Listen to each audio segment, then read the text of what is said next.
God. I thought that was a cat for a second. I don't have any animals. I know you don't. That's too bad. No, I for sure want animals, but I need a dog. That's what I need. I can't when I live by myself. Is this my list? Sure. Yeah, That's kind of how I feel. This is kind of an asinine list, but... Yeah, same tease. Oh, man. Hello, everybody. Welcome to the 5th episode of Notes for Next Time. How are you guys doing today? Fantastic. I'm doing quite well. A lot of cool things happening in the world of NFL football this weekend. Heck yeah, dude. Yeah, a lot of cool things. Giants pick 4th. They have the 4th pick? Yeah. In the 2020 NFL draft? That's the one. Who do you think they should target? I was hoping for Chase Young all year, Not and gonna be there. I know, and they blew it up with the Not going to be Redskins there. game. I don't know. Give me a good, big, beefy offensive lineman, I guess. It's not a sexy pick, but it's what's needed. Yeah, offensive linemen are incredibly important. Mm-hmm. You need to be able to guard your quarterback. Yeah. Just ask Baker Mayfield tomorrow. Yeah. Browns had the best one in the NFL for a while. Have there been any revelations about his position? Or, like, is it just season's over, he just needs to get better? There's been no Baker? big... Yeah. I think Baker's fine. It's the offensive line that he's struggling. Yeah. Yeah. All right. It was so crazy watching him the first couple games of the season because he looked like he'd never played football before. The poor kid was like so frazzled. It's so funny. Well, the problem is their coaching too. I think that's why Freddie Kitchens is unemployed right now. He should. Well, at least I'm making nachos because that's what he's really good at. I heard that somewhere. And I'll never. You've held on I'll to it never let it go. The whole season. The Browns needed a coach that can command the locker room and control a team. Kitchens could not do that. You need someone who has coaching experience. Should have kept Greg Williams, but they didn't. Greg Williams? Yeah. Never heard of him. He was the interim after Hugh Jackson got fired last year. No relation to Michael Jackson. And they Really? played, Believe it or not. and as you guys saw, they had a very good second half of that season. They did. And That's why everyone was so amped for this season in Cleveland. Because they're like, oh, obviously, it's just going to carry over. More talent, more weapons. Yep. And different coach. And 6-10. It could have been worse, though. It sure could have. But when you have that level of talent, 6-10 is unacceptable. I love watching as a passive watcher. I just, sports are so unpredictable. Mm-hmm. Like, you'll never find, like, a more diehard, like, group of fans than you will in sports. But it's always boggled my mind because it's like they put so much stock in it, but, like, no matter how their team does, the loyalty's always there. For some teams, yeah. For the most part, But I'm not that kind of fan. Like, I'm like, you're not fun to watch. So. Yeah, I wish I could be. I wish I could be like, I was born in Pittsburgh, so Steelers till I die, black and gold, let's go. But I just, I was really into NFL football when I was like in middle school. Mm-hmm. I don't think I knew you. When I met you, I was out of that phase. Yeah. And I had like a Steelers jacket. I was like I remember super. that Steelers jacket. Yeah. I have pictures of you in that Steelers jacket. Oh, delete them, please. They're on my wall. It was too big for me. But yeah, no. It kind of reminds me of the split, like, it'd almost be like, hey, if people in nerd culture could just like stuff or not like stuff and just, let it be. Yeah. There's no fun in that, though. Yeah, because we Everyone have has to argue with everybody. properties like Star Wars that continues to be incredibly talked about, including in shows like this. Not a Star Wars podcast. Not a Star Wars podcast, but this is our last Star Wars episode for a while. This is the official rankings, our own personal rankings of all 11 films, right? We did include all 11. Mm-hmm. Yep. And then we're going to do a Category 7 official ranking of all the Star Wars feature films. Whatever that means. Yeah, so we're going to have to figure that out. And that's going to be part of the fun of the episode. But real quick, before we jump into that, what games you been playing lately, Taylor? I started playing Red Dead Redemption 2 again. It's a game I played through a couple times, but never quite gets old. You've beat it twice? Mm-hmm. Man, and you're going back for more. Yeah. He's a glutton for punishment. Yeah. I have thoughts on that game. I don't want to get into it. That's an episode in and of itself. We'll wait until we have a proper gaming cast for that. But Listen, I enjoy it. I'm playing Arkham Asylum again, as you know. Oh, yeah. The Return to Arkham, all 3 Arkham games with all the DLC for $15 on PSN. It's a good deal. Great deal. Oh, I scooped it up real quick. Yeah, I'll never play them. I think I missed that one though. Well, I bought them. It's on the new sale. It might be. Yeah, I have to check that out. I did it yesterday, 2 days ago. Yeah, I need to check that out. It might be because it's I bought them with no intention of playing them either. I was just like, I know when the inevitable You hate fourth. when you do that. But I buy it with like maybe I'll play it someday. Yeah. But you know, Not today. Like me, like me with movies. right? But it's like the thing of like whenever they announce the inevitable fourth game, Yeah. or fifth, however you want to look at it, whenever that comes around, Four and a half. You'll be ready. I'll be ready. I'll be like, all right, let's do it. And you know, I installed all of them, 96 gigs around there for all three of them. And I was like, you know what? How much was Modern Warfare? It's over 100 now. It's over 100. So Red Dead. What's happened to games? Games are so big. Either coders just forgot how to compress files, or textures are just so much bigger, man. Yes, so. No, but I checked out Arkham Asylum with just the intent of like, all right, yeah, I'll see this, check this out, and I was texting back and forth with you. I was like really surprised that like it got an Unreal Engine 4 facelift, and as soon as it came on, I was like, it didn't look this good back then, did it? And then I asked you and researched it, and I was like, oh yeah, like this, because I thought it was just going to be like an up-resed version that you could play on PS4 just as like a way of keeping the game relevant, so that way when they do release sequels, they can still get some back end on those games of people wanting to go back and check them out. But I have them on PC, and I was like, I don't know, should I? And then I picked them up, and I was like really glad that I did, because I don't have these versions, and these versions look better. And then I meant to play like 10 minutes of Arkham Asylum, and I was like, man, this intro is really good. So good. Yeah, the intro's great. Walking Joker down the Asylum hallway and getting in the elevator, and all the banter back and forth, and Mark Hamill and Kevin Conroy like on their A game with that. Mark Hamill. And then I was like, oh, okay, I'll just see through this first area. And I kept playing, and I was like, man, this is actually and I think now I'm finally at the point where like I'm probably about 2 hours in, and they've kind of let the reins lifted the reins a bit. And it's funny with that game where it's like it's such the foundation for what comes later, but they iterate so much in city and in night even, that like this game just feels like you're just like being cut off at the knees. Like it just feels like so restrictive comparatively. Oh, yeah. Because you're just in these isolated corridors half the time, and the environments in Arkham Asylum and all the characters are still, I think, even by today's standards, really well realized. Oh, yeah. But it's just this thing of like, man, I want to like go to the top of something and dive bomb, and because like those it's coming, buddy. Yeah, keep playing and it'll be there. And like part of me is like, just jump to city, and I'm like, no, but I want to earn that, and it's cool. That's an incredible deal. Heck yeah. But yeah, I've just been playing that, jumping back and forth between a bunch of different stuff. Me and you've been playing some Nazi Zombie Army, which is a good, fun little janky co-op time. Quite McClunky, but quite McClunky. Still good. Without Taylor. me. Well, we can rectify that issue. We'll if you get online at the same time we get online, then we need it. Well, we should communicate better. And by better, I mean communicate with me. Just add all. No, we communicate pretty well. We do. We do a nice little Facebook message group. Yeah. It's the weirdest way to do it, but it works. I still think it's more efficient. It's better than the most effective way, for sure. Because, I don't know. For sure better than text. I have like 8 group text messages, like 8 groups now, and I'm just like... Yep, hate them all. Feels like you're trapped in a group project that you never quite end. Like it just never... Yeah. I need to get. I like the one with you, obviously, but... Sorry, you were saying? I said I need to get into The Witcher. Yeah, you do. Yeah. It's a solid title. I don't. It is... it's a funny, because there are so many games that I know that if like... And it's always this scenario where like... I think of like... If I sat you down in front of a TV... like a high-end gaming rig, and forced you to sit in this room for 12 hours and play it, you'd be like, fuck, this is cool. Yeah, for sure. It's just those things of like the stars have to align sometimes. Yeah. It's hard to get 12 hours to sit down. Well, I mean, you'll never get that.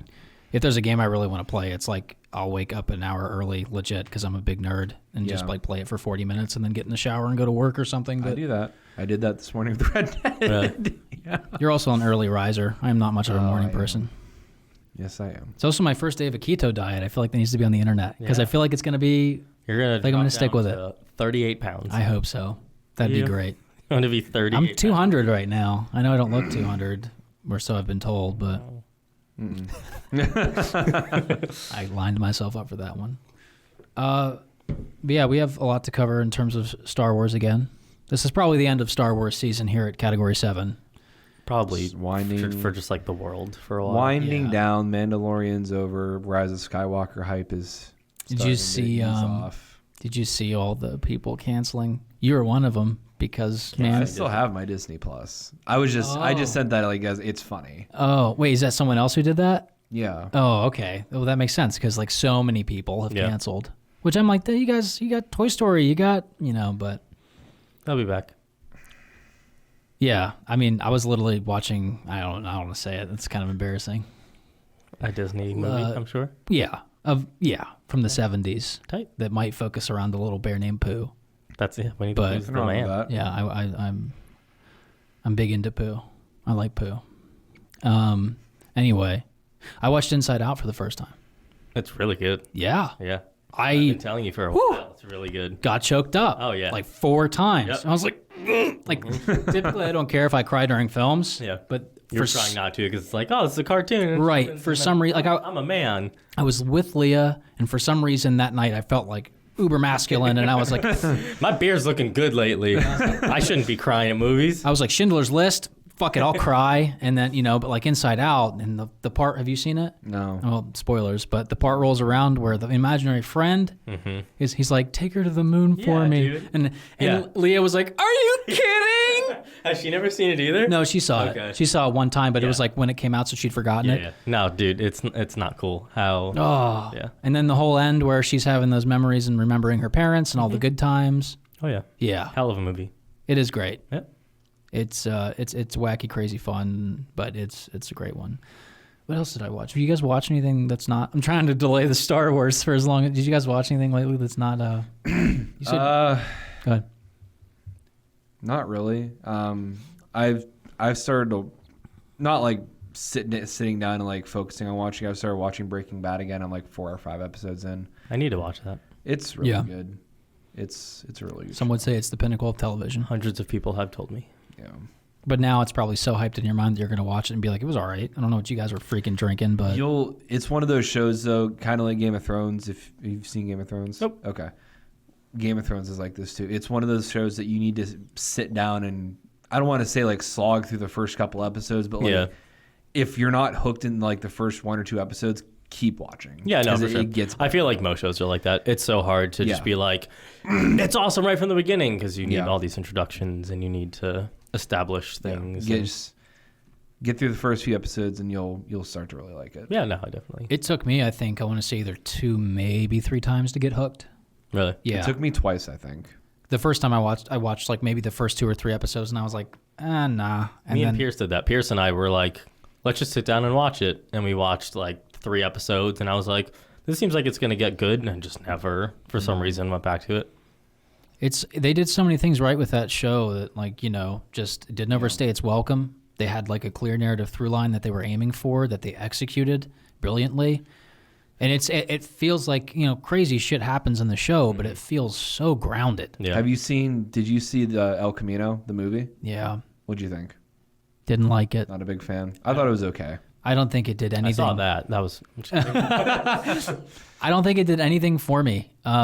It's not fresh in my mind, so I can't really lay out my complete justifiable thoughts, Yeah. but I remember just being like, that didn't really add anything to the universe for me. It doesn't. It just kind of. I think they came out with it just kind of like try or tie Jesse's story off, but I felt like that Jesse was kind of. I mean, you could have left it as it was at the end of the series. Yeah, and spoilers if you haven't seen El Camino, but Thank you, Mike. you might not care. It doesn't really. It does a couple cool things for the show, but Bryan Cranston felt really shoehorned in. Yeah. Like he's in the one diner scene and he says like 3 words, and it's supposed to be back like during the old good times when they're cooking and having a great time, but I don't know. Some of the writing and acting too, I'm just like, I'd have to see it again, but I wasn't a fan.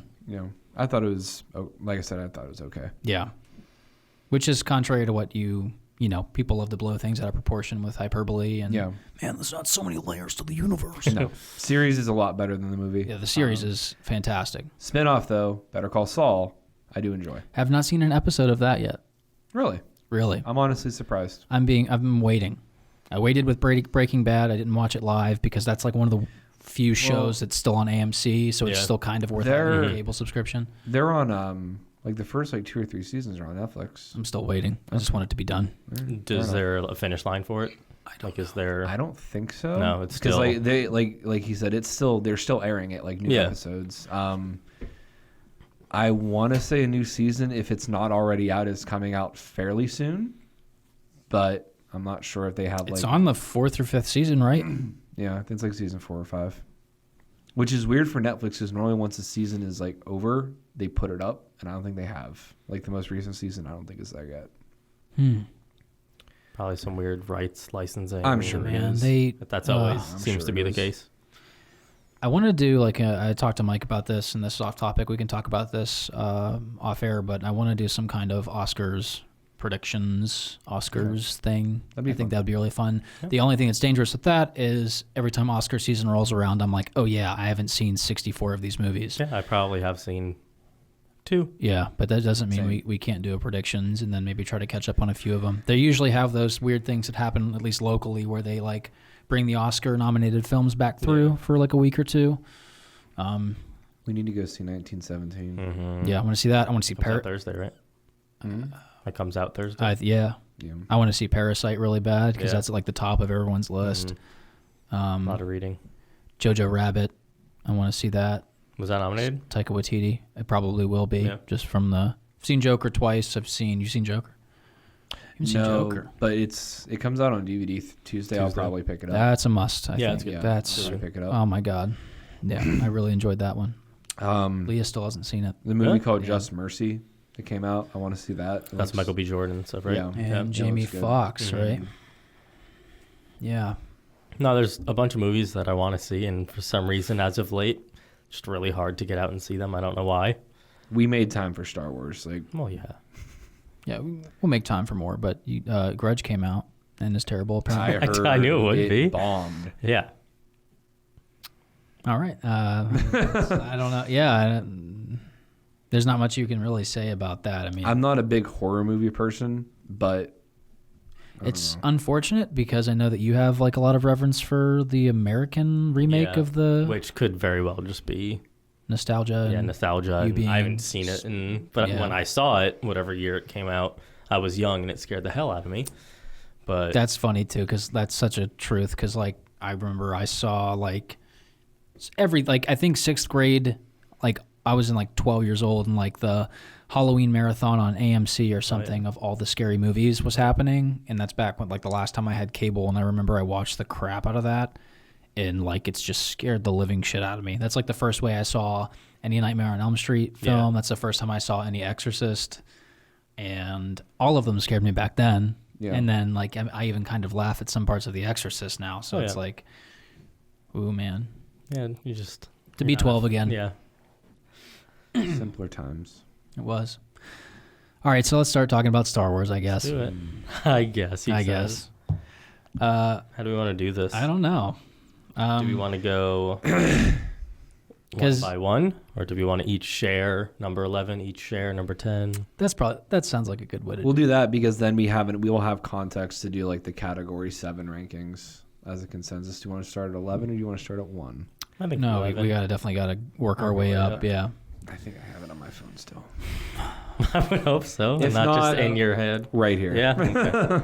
You'll just go off of what we say. Be like, Yeah, oh, right, no. that is a Star Wars movie. There I it guess is. it's here. Got it. So Is we that the green or is that the gray? That's green. Dude, that's such a cool color. let me see. It's like, it's Wow. There you go. Real nice green. color. Perks of and you working have- for a cell phone. You have that crazy distributor. blue case Not on it many for some perks. reason. But it is one. Yeah. So we have our personal rankings. We're going to go through them. And then we'll do our category 7 one. I have no faith in my rankings. I don't either. These are all tentative. Yeah, I have no faith in your number 11 ranking Wow. because I know what it is. Yeah, and it makes the most sense. We don't have to get in that debate yet because I think we'll debate that when we're trying to think of our collective rankings. Yeah, for sure. All right, Mike, do you want to start us off with your number 11th best Star Wars Is it film? 11 or 12? Did my list get messed up? I believe It it's should only be 11. 11, right? Mm-hmm. I messed up something somewhere. Shocker. Whatever. It's Attack of the Clones, the worst Star Wars movie that there is. It's simple. That's all no. that's all that there is to that. What do you hate about it? Everything. The dialogue, the visuals, it's the worst. Mm-hmm. It's by far the movie I want to watch. That wasn't a sentence, but Well, you want to watch least? the least, yeah. Okay. It's dreadful. Dreadful. Yeah. Wow. That is a powerful word. Anything else you want to add about Attack of the Clones just now? No. Okay. It's the worst. That's it. My number 11th is The Phantom Menace. What? I have battled. I agree with you on what you've said about Attack of the Clones, with a couple caveats. But The Phantom Menace to me has two cool scenes, being the pod race and Duel of the Fates. Obviously, I think the pod race gets a little bit overdrawn after about minute 12. I'm like, okay, can we move on? Yeah, no, I agree. Definitely some cool moments. Stuff Anakin repairing the pod as he's going along. Things with, the other wacky moments. Definitely cool in that race. But I just find something so wooden about that movie, even more so than 2. Because I feel like at least 2 has some kind of reoccurring themes. To me, there's no protagonist in that in episode 1. Like, I don't know who I'm following. The introduction of Jar Jar, I think, is mostly unforgivable for anyone over the age of 7. My 26-year-old girlfriend would disagree. Yeah. And it will still Jar Jar. Yeah. it'll still work for some people, but yeah, to me the 11th worst. I guess that's the way you could look at it. The worst. The worst. Number 11 on my list is conflictedly The Phantom Menace. Yeah, I'm right there with you. Mike, you will probably take some solace in me saying that it is close. Yeah. Neither episode 1 or episode 2 are good movies. I do agree with what Mason says, though. There is more. I feel like watching Attack of the Clones is slightly more fluid than Phantom Menace, just because there's so many scenes in Phantom Menace that just feel so out of place in not only like the story that it's trying to tell, but a Star Wars movie in general. Also, the pod racing scene is way too long, even though it does have its moments. Didn't they but- add to that when they Yeah, I think George Lucas put in even more Yeah. stuff to make it even longer because he Thanks, loves to do George. that. McClunky. But no, there's thinking back to like there's literally like maybe 2 or 3 scenes of that movie that make it watchable, and that's parts of the pod race and pretty much the battle at the end with Darth Maul. Like To say this in episode 1's defense, like I think there are so many, like on paper it sounds cool. I just think Sure. the execution is so piss poor. Because like Qui-Gon is a great character, and Liam Neeson didn't really even have to do that much except just show up and be Liam Neeson, Yeah. and that's enough for most of his characters. But obviously instantly likable, that wisdom kind of, that wise kind of father figure. And more on paper, like let's draw a conclusion, like just take context completely off and just base solely on the idea. The battle droids invading Naboo, and Gungans, this local, indigenous, race fighting back against the invaders.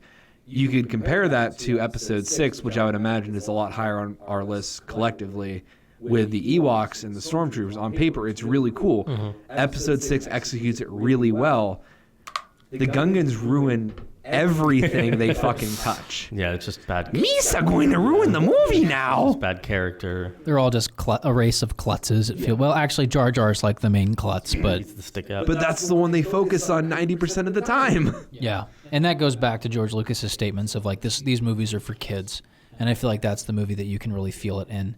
I think that it, look at Pixar films, for example. I think that you can shoot and aim for kids and then still please adults. Oh, yeah. Like, I don't really view that as a defense in Star Wars because, like, everyone will be like, remember, these movies are for kids. Yeah. They're not supposed to be that great or The Star Wars audience is so broad that like you can't make it a kids movie. You have to make it appealing for all the demographics that the movie targets. Yeah, and like just to jump ahead a little bit, I'll take a Babu Frick going, hey, Ray, Yeah. or I'll take something like that, because I know that there are those 6, 5, 4-year-olds that are in the theater, and to They're gonna them, crack up. yeah, to them that's heartwarming and golden and charming. Or in episode 3 when R2 sprays the super battle droid with oil, or when the super battle droid kicks R2 over. Like, that's funny. People will laugh at that. Yeah. But- And at least someone of some age will laugh at it. Yeah. So I see that, but I think there's a way to cater to both audiences. So, yeah. You have anything else you want to say about episode 1? No, At least right now. at least right now. Okay. Do you think this is an efficient way to do it for them to bounce back to you? Why not? What's your Number 10, I put Solo, only because I saw it once and Really? don't remember anything about it, and it doesn't seem to really do anything. If I went back and watched it, it might be higher, but yeah? I have zero desire to. If you saw it once in theaters and it didn't stick with you that much, that's valid. Yeah, Okay. Yeah. that's that. I think you should go back to watch it. Yeah, I will. If you're ever bored, Yeah. like real bored, and you're like, I could use some Star Wars in my life, because we're about to have another drought. I So watched it the other day. Yeah.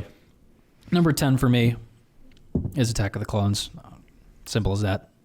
Go ahead, Taylor. Also, Attack of the Clones for number 10.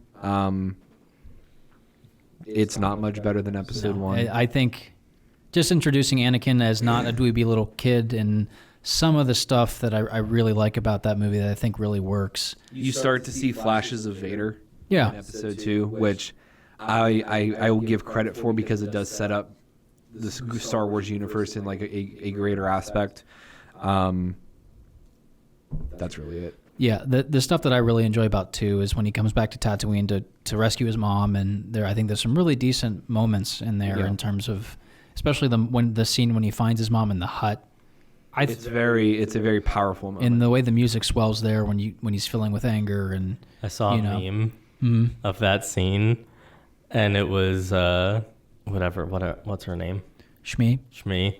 She was like, Anakin, use the Force heal. He's like, that's not a power that I've learned yet. And I'm like, well, okay. Yeah, there's a lot of this got around. Yeah, really funny. But I like that moment, and I think that just generally it's, whether you like the action or not, like I think it's generally better paced than episode 1, excuse me. But there are annoying cutaways, like when Obi-Wan is on Kamino and he's fighting Jango Fett. They cut away from that like 4 fucking times, and I hate that shit.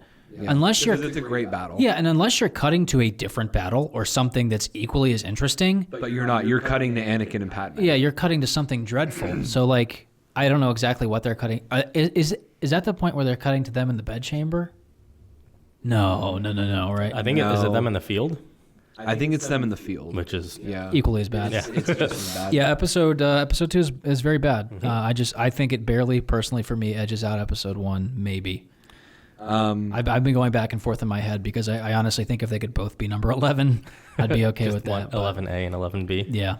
The only other thing I want to add, as far as why I like 2 a little bit more than episode 1, I love Darth Maul as a villain. Like, I don't want to write Darth Maul off at all, but I like Count Dooku a lot. I like Christopher Lee as an actor a lot. He makes an excellent villain. And I think Count Dooku doesn't get as much as respect that he deserves, because I think Count Dooku is a very cool villain. Yeah, I had this thought the other day where I was like, man, it would have been cool to see Christopher Lee as a villain in the original trilogy. Yeah. Back when he was like 30 years younger, and he was still making movies and still doing cool stuff. The man's just, a certified badass, or was, may he rest in peace. But yeah, I like Dooku. I think it's a shame that we got him when we did, because he, couldn't really do too much physically because of his age. But I think that he just brings a presence to it, because he's just so skilled and so trained. And I wish watch the Lord of the Rings, because I know he's like a big. Yeah, he's Sauron in that, I think, and yeah, he's great. I need to. He's my favorite Bond villain of the Roger Moore era. I think he plays Scaramanga, if that's how you say his name. But that was in like the 80s, and he's great in that movie. I need to see more of his movies, because the man he's Dracula in those Hammer films. I need to see those too if I ever care to get in a Dracula phase. Mike, what's your number 10 or 9? My number 9 is The Last Jedi, because I really don't like that movie. We've said a lot about The Last Jedi. So I don't know. I'm curious to see if I like it more now that there's a good film before and a good film after. if the through line helps, could even make it worse. I'll But be honest with you, it doesn't. you watched them all. Yeah. Well, not all, but I watched The Last Jedi again. It doesn't. Did you watch it on Disney Plus where it's 4K'd out? I did not. Maybe I should. Maybe that'll make it better for me. It won't. the bad choices will just be clearer. Yeah. No, I don't know. I don't like the movie. And I know that's not like, but when I went back to watch it before we saw episode 9, I was just getting more angry as I was watching it because there's just so many choices. It's not a happy thing to do. Yeah. Any of these movies, they're not happy movies to watch, except Solo. I watch Solo again. Yeah, no, I will. I just No, did you just say none of these movies are happy movies? The ones that we've talked about. Oh, okay, okay. The ones that we've talked about. It's not a joy to watch any of them. Taylor's like, I actually don't like Star Wars at all. You just I don't said- know why I'm here. You just said you needed a fucking third person, so I figured, fucking all right, I guess I'm not doing anything. Yeah. Yeah, so number 9, Last Jedi. Me too. Yeah? Yep. Me too. Number 9 is really. Dang, look at us. I'll say this about The Last Jedi, having seen Rise of Skywalker. The Last Jedi does, The Last Jedi does have these moments that it sets up, and it's able to revel in those moments. That's one of my biggest criticisms of Rise of Skywalker is, it does move fast. Less jarring the second time that we saw it personally, but Last Jedi feels like, even though it's a half hour too long, feels like, it has more time to kind of set up these moments. One standout moment I think of that film is the showdown between Luke and Kylo. And there's just a really great, the scene before it with Luke and Leia in the bunker is great. And then we have that kind of somber, emotional, that's probably the only emotional payoff in that movie. Yeah. And we have that, and then it builds and builds, and the score rises, and they finally face down, and then it's kind of disappointing until the ending moments. But yeah, we've talked at length about it. Check out our video if you want to. Does The Last Jedi suck? I think hour was and a half of because us talking about how much we like the movie. Yeah. It's funny now that Rise of Skywalker is out, not to get too off track, but everyone is like, man, it would have been so cool to see another film in the same vein as the Last Jedi. No, it wouldn't be. And I just, it's so funny how quickly people forget. And if you like the movie, that's fine too. It's all subjective, but yeah, number 9 is The Last Jedi on my personal list. And for you too, Taylor? Same here. Wow. No explanation needed. We Number 8, Revenge of the Sith. Wow. Yeah. Really? Yeah. Okay. You don't like that movie? You know what I've noticed I like here? it fine. He's put Revenge of the Sith and Solo below Phantom Menace. I know. That's how numbers work. It's very troubling for me. Don't worry. Spoilers. It's next. Oh, good. This is where I start to legitimately enjoy the movies. Okay. I think the divide between Revenge of the Sith and The Last Jedi there's a pretty drastic space in between those. I'll say that too about... Yeah. No, Revenge of the Sith I legitimately like. I just... Okay. Got that prequel syndrome. For some reason. It's got that. You are so beautiful. It's still... You're saying love has blinded you? Yeah. Oh, it's because I'm so in love with you. God, please stop. I'm Getting just goosebumps thinking about the incredible writing. Yeah. Number 8. Were you finished? I'm sorry. No, it's Revenge of the Sith. Number 8 for me is Rogue One. Taylor? No. I don't understand the fervor behind this movie. I don't understand why a lot of people that I've seen on the internet, it's totally fine, of course. A lot of people I've seen have this top 3 for them. So I know people like it's their favorite song. Yeah, that too. I don't get that. I think the third act is phenomenal. Yeah. As soon as the space battle ensues and they're headed towards Scarif, I think it's really great. Mm-hmm. And this movie does prove that you don't need, Jedi in a movie. Well, you don't, but you get one of the best payoffs in Star Wars at the end of this movie. Yeah. And I heard somewhere in a thread or something that was a reshoot that they went back and did with the whole Vader thing to give the movie some more oomph. Maybe that's true. Yeah. Maybe it's not. I'll never know. But I don't like Jen as a character at all. I can't get behind her as a character. She's just kind of a dick the whole time, and that's okay if you explain that. And it's described that she's, obviously, her parents were killed when she was young, or at least her father was taken captive, her mother was killed, and her father was forced to work on what we then know as the Death Star, and she was, raised on the streets and fought in militia by, Saw Gerrera, all this stuff, right? So she's had a troubled upbringing, we can say. But she just has this aura about her, and I like Felicity Jones, but she just has this aura about her that I do not jive with. And then she starts getting all emotional when she sees her father's hologram, and I did completely does a 180 as far as like what her personality is. Yeah, she shows this soft side of her that I don't know, and that's okay. Real people are like this. I just, within the context of a movie and how we build and develop her character, I don't, because she's just always yelling at people and asking, she's heroic and she's cool and she's kind of badass, but I don't like her very, very much at all. And she's the main character, and she's who we're supposed to focus on, and she's who we're supposed to go on this journey with. I like K2, and I like Cassian to an extent. K2's great. I think my favorite characters, though, I think my favorite dynamic is the dynamic between Baze and Chirrut, because I just think that they're both really charming, and I would love to see a movie just with them, to be honest. Yeah. I just really like those characters. I think they have a funny and a cool dynamic, but it looks great. It's cool. There's fun Star Wars-y moments throughout, but to me, the movie doesn't have any soul until those last 20, 25 minutes. And I just don't understand why people are so attached to it. I think it's the people that don't care so much about the whole Force aspect of Star Wars that dig it so much, because the space battle is just phenomenal. Yeah. Arguably the best space battle in Star Wars. But yeah, that's Rogue One is number 8 for me. Number 8 is also Rogue One on my list. We've had the same list so far.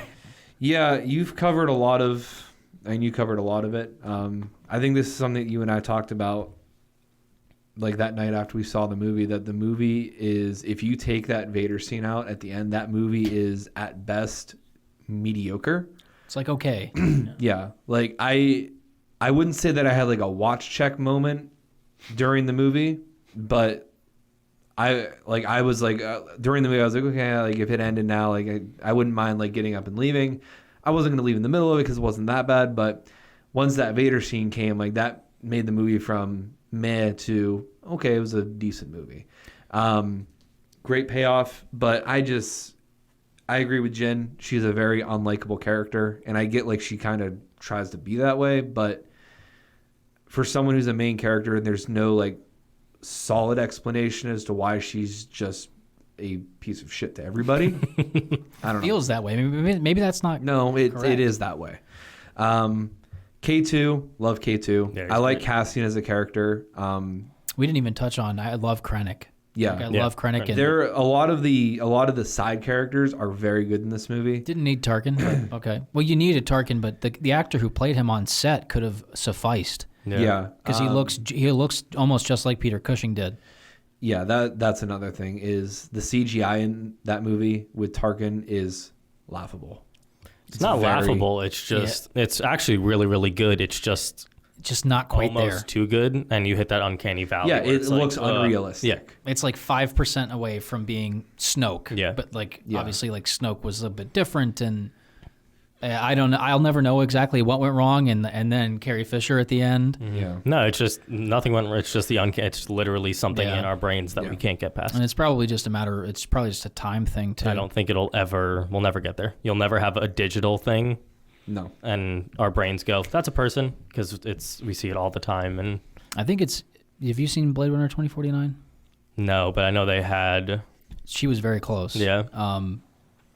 But yeah, I think you're right. I do think we'll get there, though. I just think that the technology, and a lot of it is the animators and how they treat it. And one of the hardest things to do is the mouth. And if the mouth isn't right, then it all flies out the window. Sure. So, yeah. I watched Rogue One recently, and it bumped it up quite a bit, actually. So we'll get there. Like, it's a watchable movie for me. Like, it's more than watchable. I could sit down and watch it. Like, I'm not going to be miserable watching this movie. It's just, I think there's a lot of misses with it. One of the biggest criticisms for it from people who aren't Star Wars fans is that it's just Star Wars porn. It's just stormtroopers and ATSTs and all these things. And it is a non-Jedi Sith related Star Wars movie. Yeah, So which that's is what the movie is going to be. Yeah, and it takes place against a familiar backdrop and all these things. Yeah, they knew what they were doing. They saw dollar signs, and I paid to see it twice.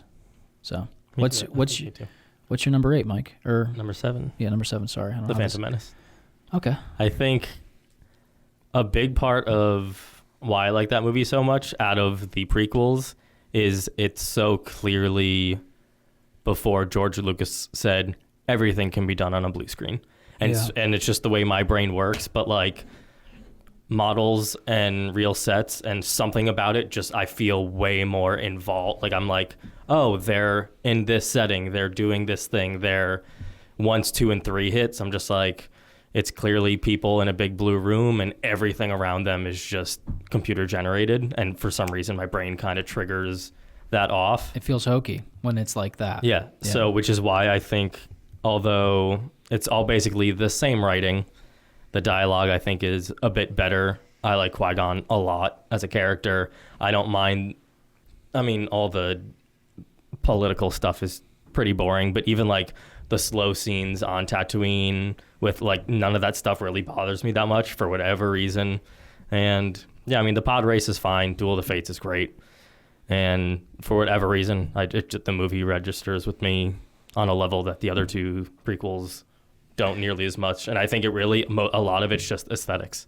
It's just the movie. It feels still looks great, way more real than and that's the other 2. The use of miniatures and the use of those models, and they blended it much better. They actually tried to, because it was right before they could do everything. Yeah, they did full CGI body doubles. Like there's a couple shots in the Jango Kenobi fight on Camino where that's not an actor. Yeah, it's just full CG Obi-Wan. It's like almost for no reason. Like like a lot of it feels like it's just George Lucas is like, we can, so we will. And I don't mean to as this a slight against George, because we wouldn't be talking about any of this if he hadn't been crazy and made this whole thing up. But it feels lazy. Like it just feels like, because you'll appreciate episode 1 even more if you watch that behind the scenes. Oh, I bet. It is by far the best hour and 6 minutes of behind the scenes documentary I have ever seen. Yeah. Bar none. It is so fly on the wall. It keeps all the awkward, cringe, weird moments in. You really see how this movie was made. And you get to see screen tests from other actors who didn't get cast as Anakin. Yeah, no, I definitely need to check that out. It's on YouTube. It's super, and it is so telling, and it's so fascinating. Leah and I watched it together. It's the best behind the scenes, especially if you have an appreciation for the movie, which I still do. But yeah, I think you're totally right. That I know it's way high, but I tried to justify making it lower because I know, but I'm just like, for some reason that movie, it's all right. It just kind of there's no right order, man. Yeah, nope. So yeah, number 7. 7. There is the wrong order, and you're wrong. But that's fine. Number 7 for me is Solo. I rewatched the movie recently, and I was really surprised with how much. I guess it's the second act. I don't know. The middle of that film, whenever they go on the Kessel Run, really clicks with me. Yeah, I think there's a lot of good humor in the movie. I didn't mind the L3.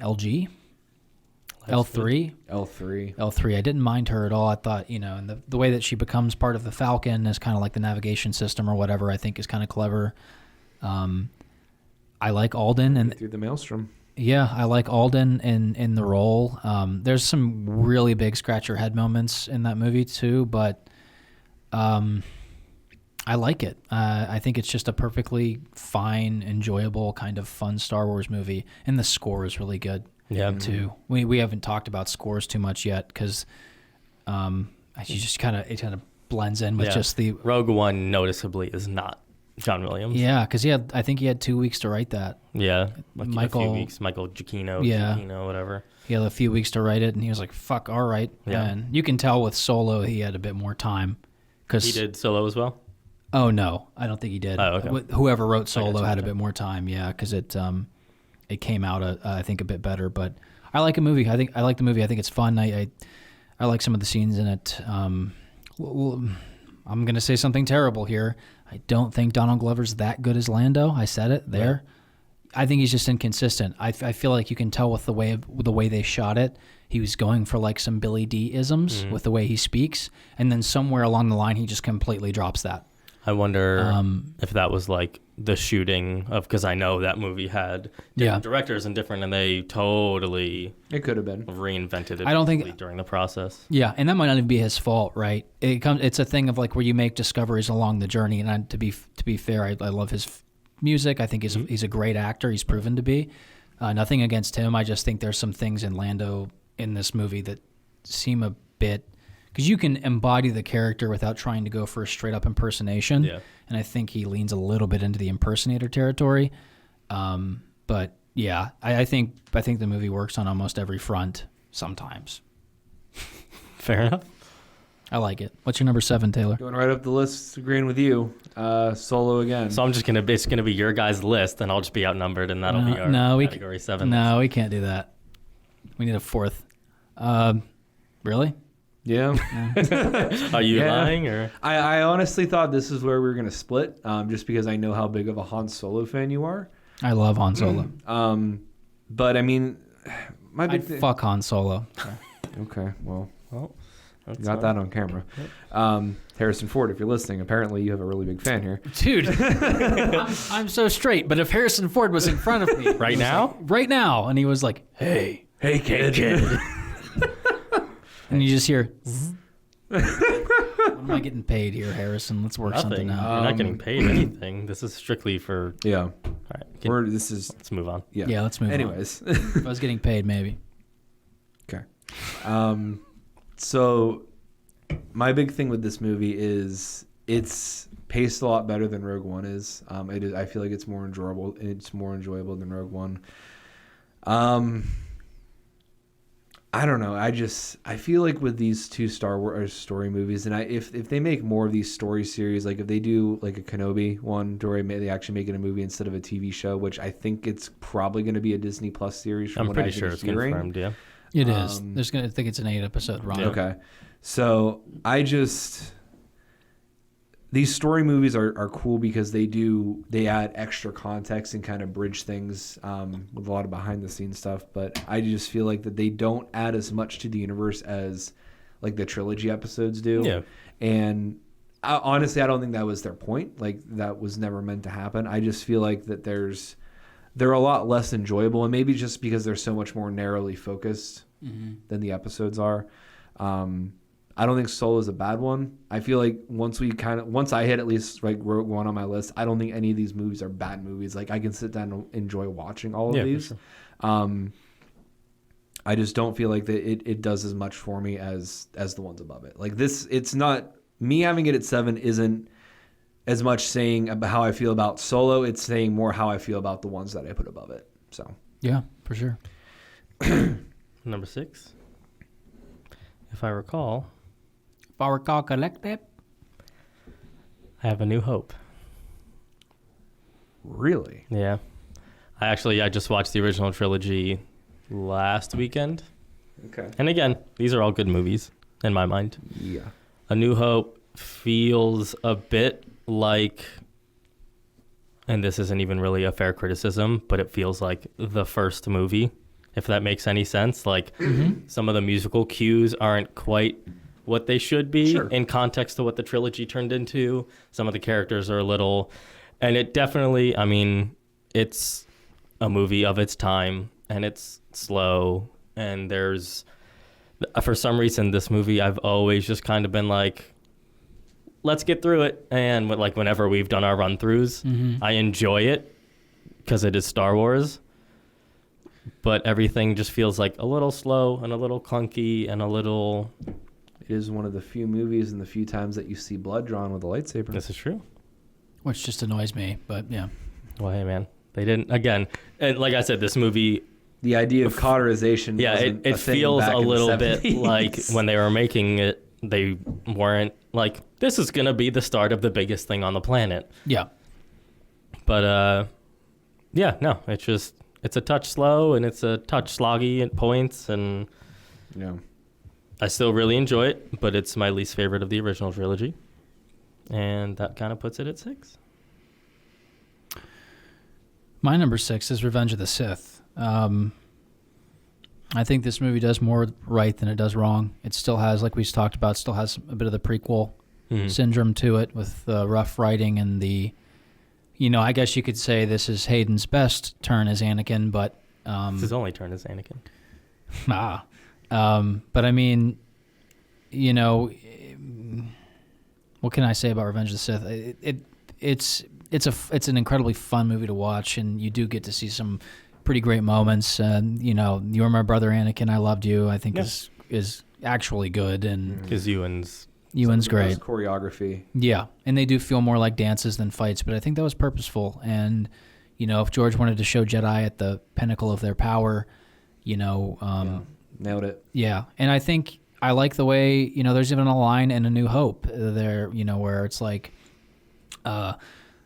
Luke is on the Falcon training with the remote, has his blast shield down, and Obi-Wan is talking to him about the Force, and he's like, so it controls your actions, or like, and Obi-Wan says partially. Mm-hmm. So like that's kind of to me that's always been kind of a thing of like they can see each other's moves like 6 ahead. Yeah.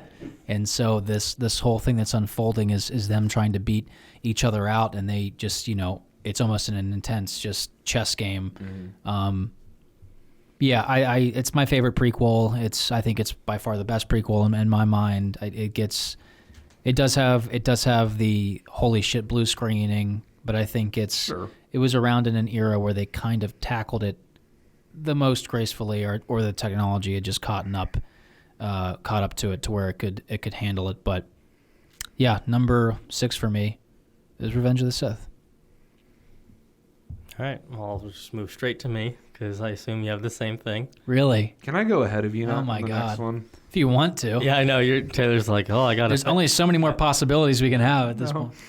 So on to number. I know you and I share number 1 though. Yeah, we'll get there. Revenge of the Sith is number 6 for me as well. To be fair, we did not coordinate this. No, we didn't. We didn't even. None of us have shared lists up to this point. I feel very left out right now.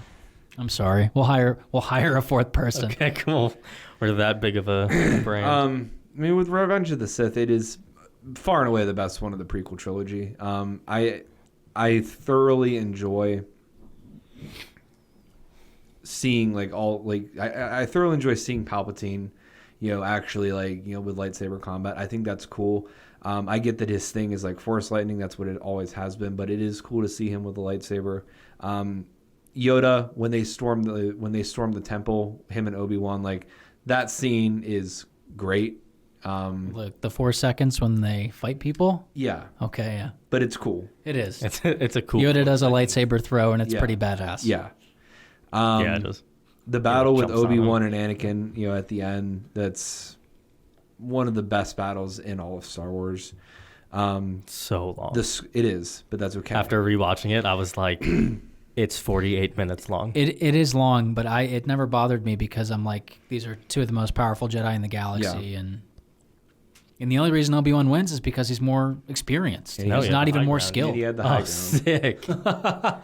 Well, guys, it's not wood. Yeah, it's not real wood. Should we fix it?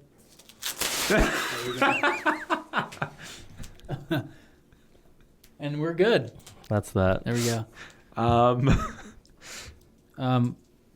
But yeah, I mean, also he had the high ground, so right. There was also which will forever be a Star Wars meme. Yeah. I feel like that. In all, it's not. I mean, obviously, it's not the best movie on the list, but I feel like that there's a lot that it does, and like you're right, it is a very fun movie to watch. Like it is I get a lot of enjoyment out of watching it, and you do have the comedic moments in there as well. Yeah. Yeah, I think that's the film that comes closest to showing the Anakin and Obi-Wan that we're friends. Yeah. That we're outside of the Clone Wars TV show, which I have a little bit of experience with, but not much. Yeah. Yeah. I'm sure there's a bunch of things we're forgetting, but Star Wars. Number 5, I have Rogue One, actually. Okay. After rewatching it, it totally shot up. Jin, I don't have nearly as much of a problem with as you guys do. She's not super fun to be around, but I don't think she's there's a few moments between her and K2SO that I think brings her character some levity. Yeah, I think you're right. There's a few it's a super quick shot, but when the stormtrooper throws the grenade and K2SO catches it, and Jin's kind of like, you gonna... That's like, all right, there's like a flash of personality. She's a human being. Yeah. K2SO I loved, Krennic loved. It's cool. It looks fantastic. I love Gareth. I mean, I loved the original, not the original, the new Godzilla, and he shot it just, it's beautifully made. The scale and everything, it's great. Yeah. It is cool seeing the Death Star blow up the sacred city, like not completely destroying the planet, but seeing that like the Death Star, hey, if you just want to send a message, we can tone down this giant weapon real quick and just make a giant crater instead of just blowing up the whole planet. Yeah, that's a really, I love that. Like, what is they call it? Like a one reactor blast or something? A single reactor. Yeah, a single reactor blast. That's so cool. No, it's the era that we love the most, but it's filmed in a time where you can kind of really... Yeah. So it's a modern film made to look like the era, so it has the little nods and the little things. And no, I really, really enjoyed it. The battle on Scarif, is pretty incredible. Yeah. Wonderful. The character arcs, I actually got to... Because my big thing was I had, like, the characters were super forgettable when I first watched it. Now watching it again, refreshing them, the dynamic's definitely better than what I remembered. Yeah, no, the character arcs are quick because, I mean, the movie, everyone has to die. Like, none of those characters are in episode 4. Yeah, for sure. For the most part. I really actually, especially after watching episode 9, really appreciated the fact that Jin and Cassian didn't have to have a sexual... Yeah. They were close, I feel. They were close. They were very close. But, there could have been a kiss before they died, and they chose not to, just an embrace. And for some reason, that I was like... It's so cool to just like, not everything has to be, I'm a girl, you're a guy, we love each other. So, no, I just remember I was with Marissa and we were watching it and I was kind of thinking like, all right, we'll get through it. And as we kept watching, I was like, I actually really, really dig this movie. So, yeah. I have one question for you though. What's that? Are you the pilot? All of that needs to go away. But that's Bor Gullet knows that. Bor Gullet is clearly a scene that there's no reason for it to be in. There really isn't. And if he wasn't in there, I feel like it probably could have been an even better movie. Why didn't that get cut? Did we need the pilot to be in some kind of... The unfortunate side effect is one tends to lose one's mind. Right. Why did we need You're the pilot. I'm the pilot. It's totally unneeded. You could have just been in the cell, like, freaking out, or, like, in the cell in the corner and come out of the shadows like Chewie always does or something. I don't know. Yeah. Yeah, no, that is definitely... There's a 5-minute window where I'm just like, get all of this off the TV. There is a big... Like, it loses you for a minute there, but that's okay. Bor Gullet! Yeah. I do like Rogue One. I'm going next. Oh. But what if it's not the same for Then that's fine. All right, Taylor, what's your number 5? Force Awakens. We're not the same. Okay, good. I mean, Force Awakens is, if we're talking the sequel trilogy... The best? No. Obviously not on my list. The best of the sequel. Well, yeah, you're right, I guess. Yeah. Force Awakens is very good. Yeah, Force Awakens is very good. I mean, obviously, seeing Han back on the screen, seeing Leia back on the screen, it's great.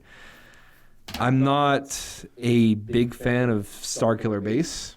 I don't like the idea of a weapon built into a planet. I think it's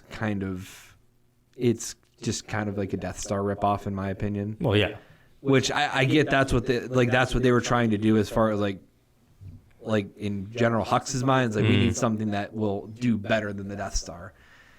But for a purpose of a movie, it feels like a cheap ripoff. Is it like canon that was his idea? I think so, right? I think. I'll have to get the visual dictionary which you off have, my show. right? I do. Yeah, you do have that. Whew. I was young. A lot of things that bring into canon the Rise of Skywalker visual dictionary. I heard that's a pretty damn good little visual dictionary. Yeah. Might have to take a look at Barnes & Noble and not buy it. Yeah. Sorry, Taylor, go ahead. Thank you. But it's a good movie, obviously. I mean, Snoke is so much of a better character in Force Awakens than he is in The Last Jedi, just because seeing him as the shadow and I don't want to I don't know if I call it a hologram or Yeah, it's a hologram. Yeah. okay, hologram, Just a big ass hologram. huge hologram. He feels so much more mysterious, and I guess in the Last Jedi, I kind of feel turned off by Snoke because he gets killed off, and he just kind of How it's just just because it doesn't really mean anything. yeah. You don't like his Gucci robe? Yeah. Man. I feel like just Gotta have some style, bro. the sense of mystery that Snoke instilled For sure. was so cool. Like I just remember after seeing that movie, like speculating for weeks after I saw like who is Snoke, where did he come from? And then Ryan Johnson. And then none of it mattered. Doesn't fucking matter. None of it mattered. That's beside the point. And JJ was like, it kind of mattered, guys. There are a couple things that I would have liked to have seen happen. I'm probably going to be in the minority at this table, and definitely in the minority overall of Star Wars fans. I think Finn should have died at the end of Episode 7. When he fought Kylo Ren, I think when he got slashed through the back, that should have been it for Finn. It is very cool seeing him battle the stormtrooper with the riot baton. That's awesome. Should have been Phasma. Well, Yeah. yeah, but you can't have everything. But Or sensical writing choices. or that. But yeah, I mean, it's great to see Han back. It's great to see Chewie back. The only thing that I felt like was kind of odd was when Rey and Finn linked up with Han, and they're on the freighter, Mm-hmm. and all of these gangs come to fight Han, and I just thought that was kind of weird. I guess I get it. Han, he's a smuggler. He screws people over. These people are coming to get revenge, but Yeah, I mean, Well, they were there because the tentacle meatballs needed to kill some people that weren't our main characters. right. I remember I hated the Rathtars, and now I don't really care about them. Man. It's what they are. I know. One of the weirdest designs of all time. Yeah. But I still really don't like that. I mean, it's I don't like their it's a design. good movie. I love the battle between Rey and Kylo Ren. It sets up a lot, obviously, but there's just a few things that I feel like should have been changed. Finn should have died. That's just me, though. You think that would just give more gravitas to the third act, or It would have given more to the third act. we just had Han die 10 minutes prior? I know, but I feel like that Rey and Finn were starting to build this connection. So I feel like Finn dying would have, I don't want to say solidified Rey's hatred of Kylo Ren, but it would have set the stage Rey more of a seriousness of how big of a threat Kylo Ren already is, and obviously This guy already took out two people that I've. This guy has killed two characters already. Yeah. But yeah, it's just me. What is my number 5? We're on number 5, right? We are on number 5. 5. My number 5 is Return of the Jedi. I like it. I think there's the last 30 minutes of that movie, I think, are why you watch that movie. It's so good. The throne room scene is so good. The dynamic between Luke and Vader it's different and more compelling than it ever had been prior in any film prior. It's different. It's familial. It's tense. It's sad. It's heartbreaking. All these things. The choreography is great. We get to see the Emperor in kind of full force. That was the first time I think that we'd seen Force lightning back in '83 when that came out, and Yep. so many new things about his character that were kind of peeled back in that movie. But I want to know, did anyone back then go, we've never seen Force lightning before? They shouldn't have that power like they do now. I hope not. I don't know. Maybe. Honestly, probably not. Yeah. No. Yeah, it's just, the internet has given rise to so many different kinds of invalid, I always thought, and this is kind of a hairy topic, and I'll probably contradict myself somewhere down the line, but I always thought, hey, if you're going to give legit criticism, you've got to be able to think of a better option. You've got to be able to be kind of creatively capable to sit down and be you can't just be I don't like it. You got to be, you can. But, I think valid criticism or the most valid criticism is taking into consideration how hard it is to do these things, and then maybe for a split second thinking, instead of having this happen, maybe they should have done this. Because I don't know, criticizing creatively without any kind of idea of how to maybe tackle it a little bit better, I think is just a weird way to critique. And now that I've poked holes in all of my arguments for the rest of mankind, rest of time, yeah, I don't really care for the whole Jabba's Palace stuff. I think obviously in the Blu-rays and all those editions, it gets ruined even further with me, Magama, or whatever. That's just real rough. And I feel bad because the Rancor scene's kind of cool, I guess, but seen it once, seen it enough. And nothing to really write home about. Yeah, Jabba's cool, but I don't know. And then when you get Leia in the bikini, which I love, that's great, but totally kind of weird and kind of unneeded, I guess. She could have just been taken prisoner. Yeah. Not turn into a sex slave. You're my prisoner, but also wear this bikini. But also wear this and hug my belly the whole time. The whole time. We do get Salacious Crumb, though. Until you choke. Don't you dare. It's going to be so loud in these microphones. Please. I won't do it. I do like me some Salacious Crumb, though. I can do a pretty good impersonation, but we won't do it. Can you do it off air? I'll do it eventually. No, I'm not going to do it. I don't want to, if you not. But yeah, and then the movie, it kind of feels weird at first when you watch it because it has that, and then they rescue Han, and things are cool. And I don't really care for the whole busting out scene either, besides Luke doing the whole cool thing off the diving board and catching the saber, because to me the choreography is just such a step down from what they did in Jedi, or I'm sorry, in Empire, that it just feels a little one take. There's so many memes out there of like Mark Hamill just not even coming close to the stuntman and the kick. Yeah, the kick, and there's hits that feel like that, and he's just kind of swinging like not like I don't know. Like that's what you do, I guess, when you're trying to take people out, but none of it jives with me. And then you get to Endor, and I like the setting a lot. The speeder bike chase is really cool. There's really good banter between Han and Chewie with the whole, I don't know, fly casual thing, when they're trying to get past the blockade to get to the moon surface. A lot of cool stuff there. But you get to the thing and you get to the planet or the moon or whatever, and then the Ewoks, the Forest Moon of Endor, and you get there and the Ewoks are all right, I guess. They're just kind of a bit too long in the village for me. It just feels like a lull. Then you get the weird revelation of we're actually brother and sister, and Leia goes, I know. I've always known. And we're just like, so why'd you kiss him, you weirdo? Yeah, so that kind of invalidates all that. It's, so whatever. I think the last 30 minutes of that movie are so awesome. The space battle's great. So to me, it's that high because that last bit of that movie and little bits throughout are just that good. It's some of my favorite Star Wars has to offer as a franchise. Yeah, and I think that's, to me, that's why it's number 5, which I think is pretty up there. It is. Number 4, I have The Rise of Skywalker. Really, really enjoyed it the second time. I actually really like all these sequel characters. So I love them so much, dude. Being able to spend time with these characters, which is I think why I want another trilogy with these fucking characters. Yeah. That's a thing that sorry, I don't mean to steal your moment, please. But that I love Kylo and Rey and Finn and Poe.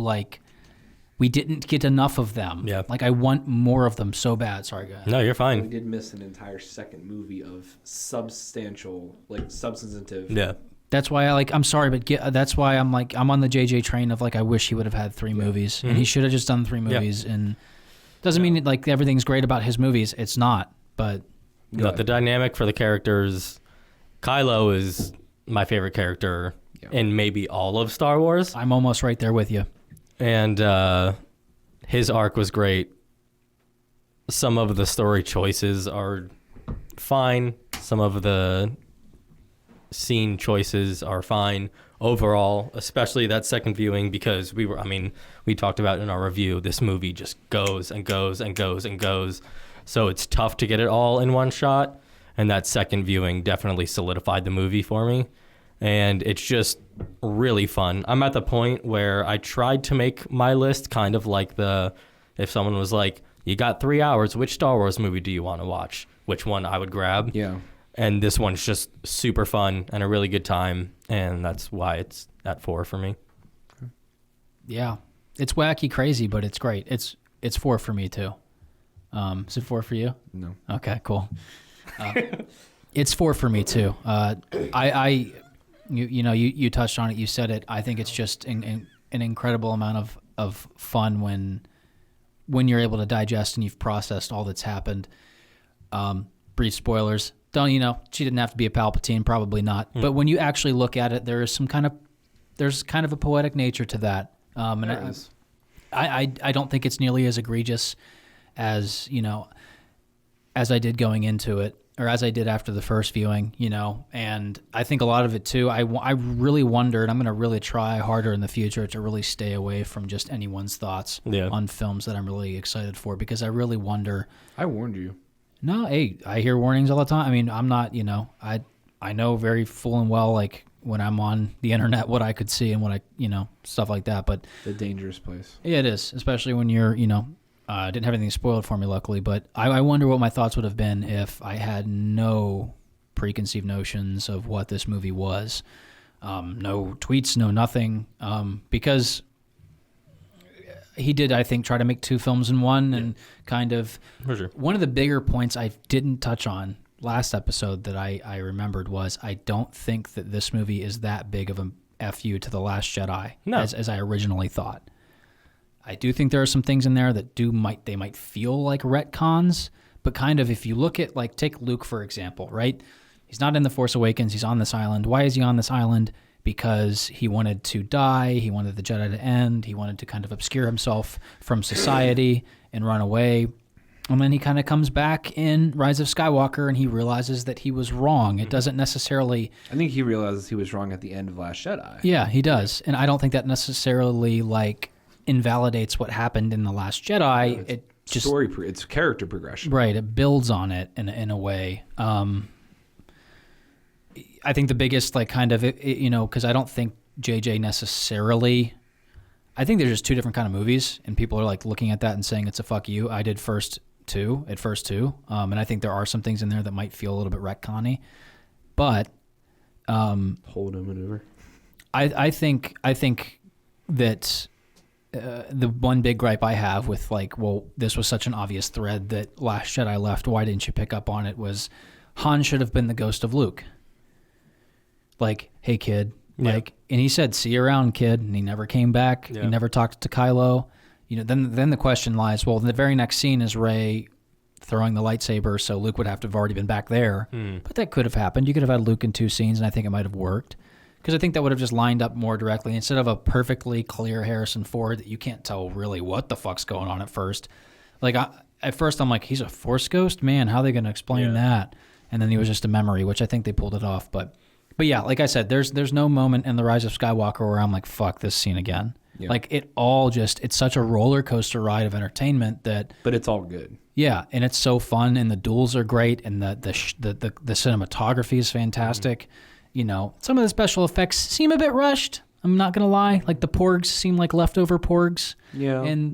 And fucking Mark Hamill looks like Dr. Manhattan, which, Yeah, I don't know why he's so bright. Yeah, but, some of it seems a bit, that hair. The hair is real bad. But if you take that out of it... But the hair's bad in only certain scenes, which makes me think maybe they were reshoots. Yeah, there were a lot of reshoots for this movie. So, and then that goes to the question, this whole, like, release the JJ cut garbage, which it could be true, it could be false, according to actual actors. There's a lot of stuff that wasn't used by Disney. Which is every movie, to be fair. Yeah. I mean, most movies shoot way more than you actually see, but... If the Reddit rumors are true, that makes me very sad. Yeah, just because that means we live in an era where... Because you look at the runtime, right? 2 hours, 24 minutes with the credits? Yeah, I think so. So I guess, I think from an optical standpoint, that makes sense. But if you look at what the actual movie is, that's like 2:15, 2:16. And you're like, why that? Like, why? It should definitely have been longer. And it seems like Disney was like, hey, okay, playing devil's advocate, hypothetical, Disney was like, hey, cut this, and this, and make this work. And then that was just that's just the time they had after they made all the necessary cuts. That's probably total speculation, by the way. But if that's the case, where JJ had these big plans to make scenes longer and to give characters more time for motivations to be explained and for things to maybe make a little bit more of a coherent sense and for things to have a little bit more time to breathe, and then, higher ups were just like, no, that sucks. Because that's just limiting creatively, and I don't think that that's something that this movie needed. This is Star Wars. You obviously last Star Wars. Yeah, and you obviously Skywalkers. you obviously have someone at the helm who loves the property so much, but we're still in the fervor. I've been using that word a lot. We're still in the aftermath of like everyone, like people are on the internet are nuts about this right now, and people love to post about it. Sure. And I've said that I'm just kind of done talking about it. Like let's pick up the pieces in 5-6 months when people are a little bit less emotional about it, because they are just movies. As much as I love them, they're like a pinnacle of who I am as a person. Well, no, not a pinnacle, a part of who I am as a person. As much as I love them, like we can stop now. Like we can stop talking about it. Everyone relax, please. Including us here at Category 7. We'll be done after. But no, I just, it's an incredibly fun movie, and the only thing that makes me real sad about this movie is that it could be the end of these characters. Because I love Rey so much. I love Kylo so much. And it's weird because I feel like this is the Rey that I was promised in Force Awakens and then didn't get in Last Jedi. And now I see her again.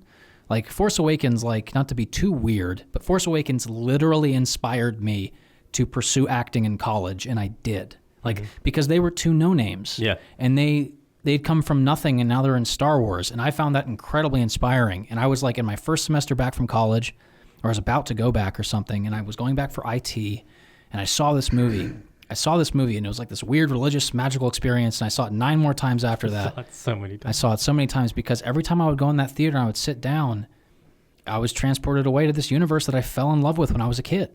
And it was like a magical experience every single time. And yeah, the 8th time wasn't as good as the first, but like there were parts of that movie that I just adored. And it literally inspired me to be like, you know what? We have a theater department at school. I always thought that I might be okay at acting. I'm going to give it a shot. And I did okay while I was there. And I learned invaluable things. And it's really weird, but like this movie, The Force Awakens, brought that out of me. And part of it was because she was so magnetic. So like seeing her again in Rise of Skywalker, kind of the way that JJ wrote her to be. Yeah, was like really inspiring. And Kylo and Adam Driver just in general, off topic, but I hope Adam gets an Oscar nod this year because he totally deserves it. And I don't know when he'll be in that position again. Probably soon, given how talented he is. But yeah, I love these characters and I like this movie. Yep. Number 4 for me is Return of the Jedi. I'm kind of with you on it. The last half hour or so really makes the movie. I'm not super opposed to the Jabba's palace scene. I feel like it's an interesting way, in an interesting place to start the movie. But I don't feel like that it's like out of place or poorly written. Now, granted, I am speaking to the original cut, not the that one, not that one, not that one. This is the original. But yeah, it's cool. I'm sorry, you go. The whole Dagobah scene, like, Luke kind of completing forgot about that. Maybe you didn't touch on that. Yeah. With Yoda. Yeah. Yoda finally, like, he's finally at peace. Like, Luke, he feels that Luke has completed his training. He finally feels like he's at rest. He's ready that, he can let go. Yoda passes away, and then Luke confronts his father. It's like, I'm accepting that, Darth Vader is my father. He goes and he, presents himself to the Emperor. And the fight scene is wonderful. Between the two of them, Vader finally realizes his high ground mistake, and he throws his lightsaber at Luke on the rafter.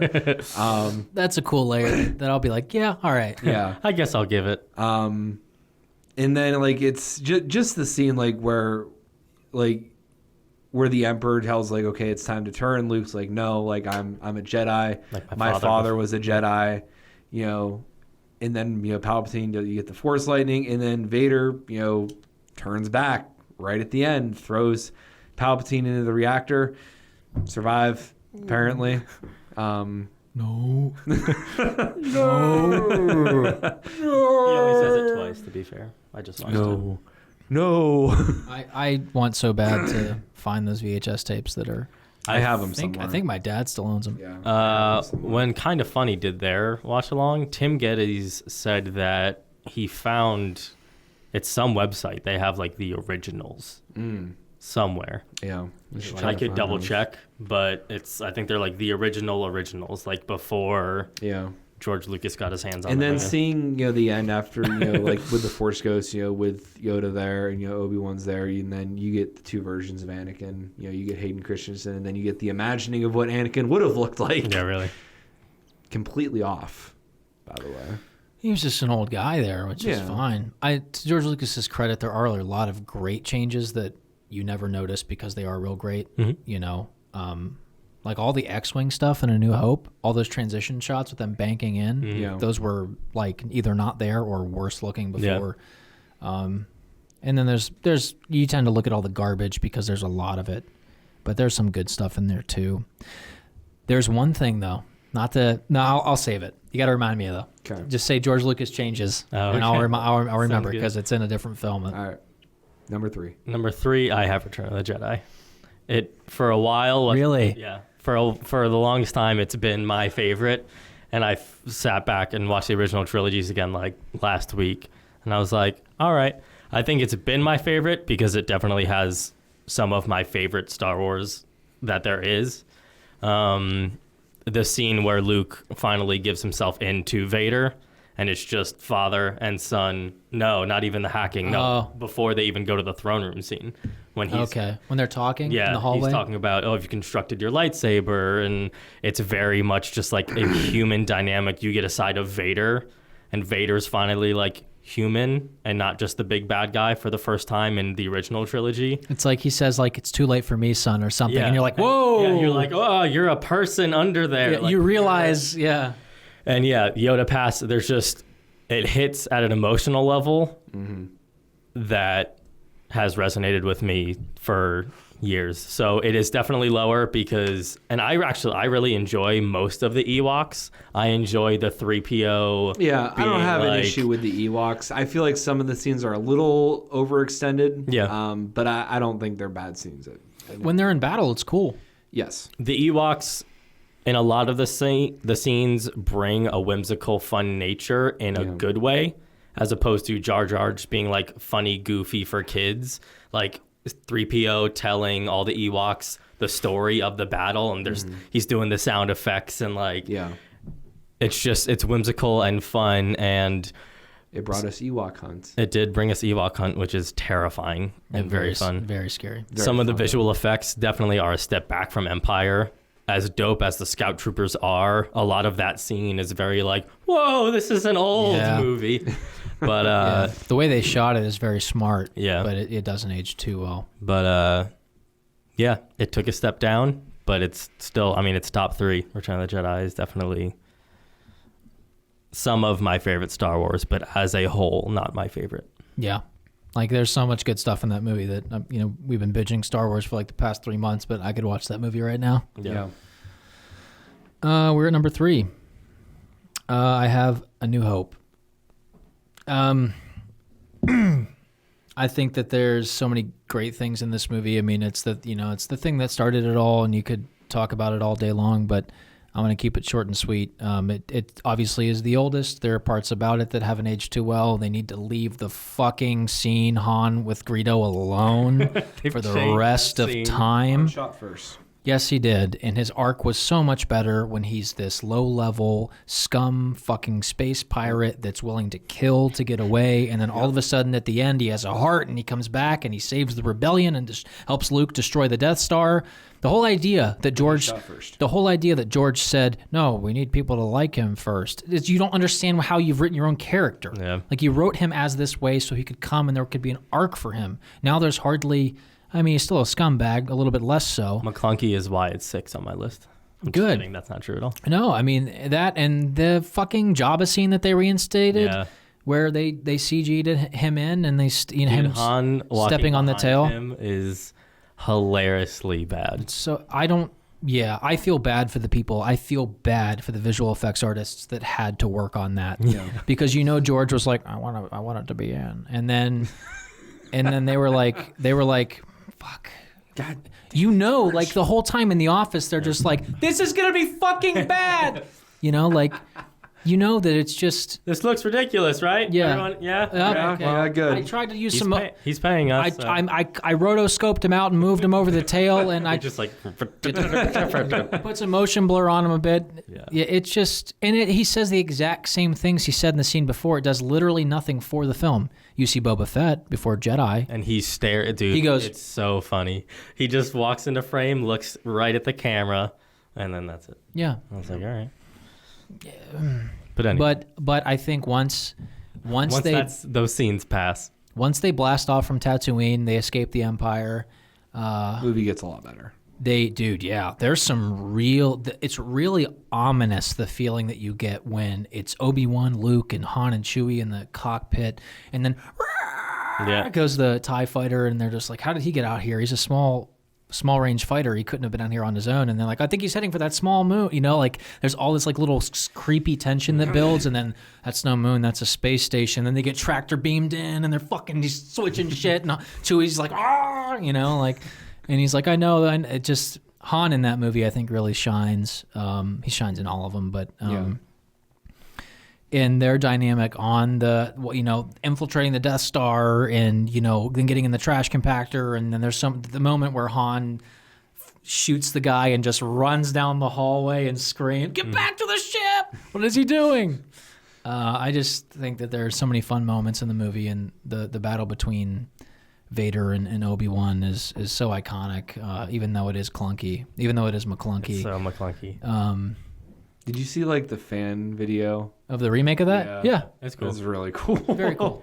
I had the weirdest, not to cut you off, I was watching A New Hope, and for some reason in my brain, I was like,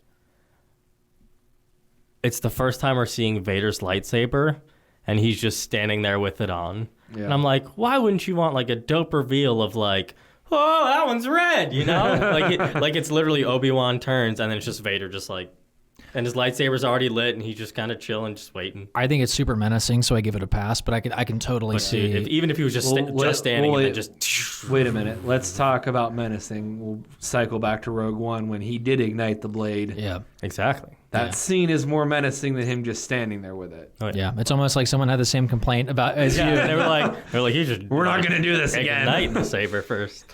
But yeah, first my brain was like, he's just waiting. Yeah, just there. You just fucking knew. And then the Death Star trench run, I think, is even now, it's kind of visually cool to watch. It's a bit McClunky because it's old, but it's still good. It's still a good movie to watch. So it's good footage. And because it's shot well, so even if the visuals are a bit wonky here and there, you still understand everything, and you get who's where, and yeah. And you get, my favorite thing about that is their radio comms back to base. We're like, they're like super high pitched and all distorted, which is one of my favorite things. They're like, there's no way they're understanding anything that's being said. No. I just said it third. I like A New Hope. It's a good movie.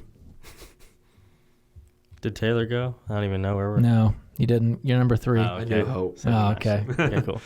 I mean, you both covered it. You've already talked about it. It's fine. I'm sorry. It's really good. Reiterate, please. Really good movie.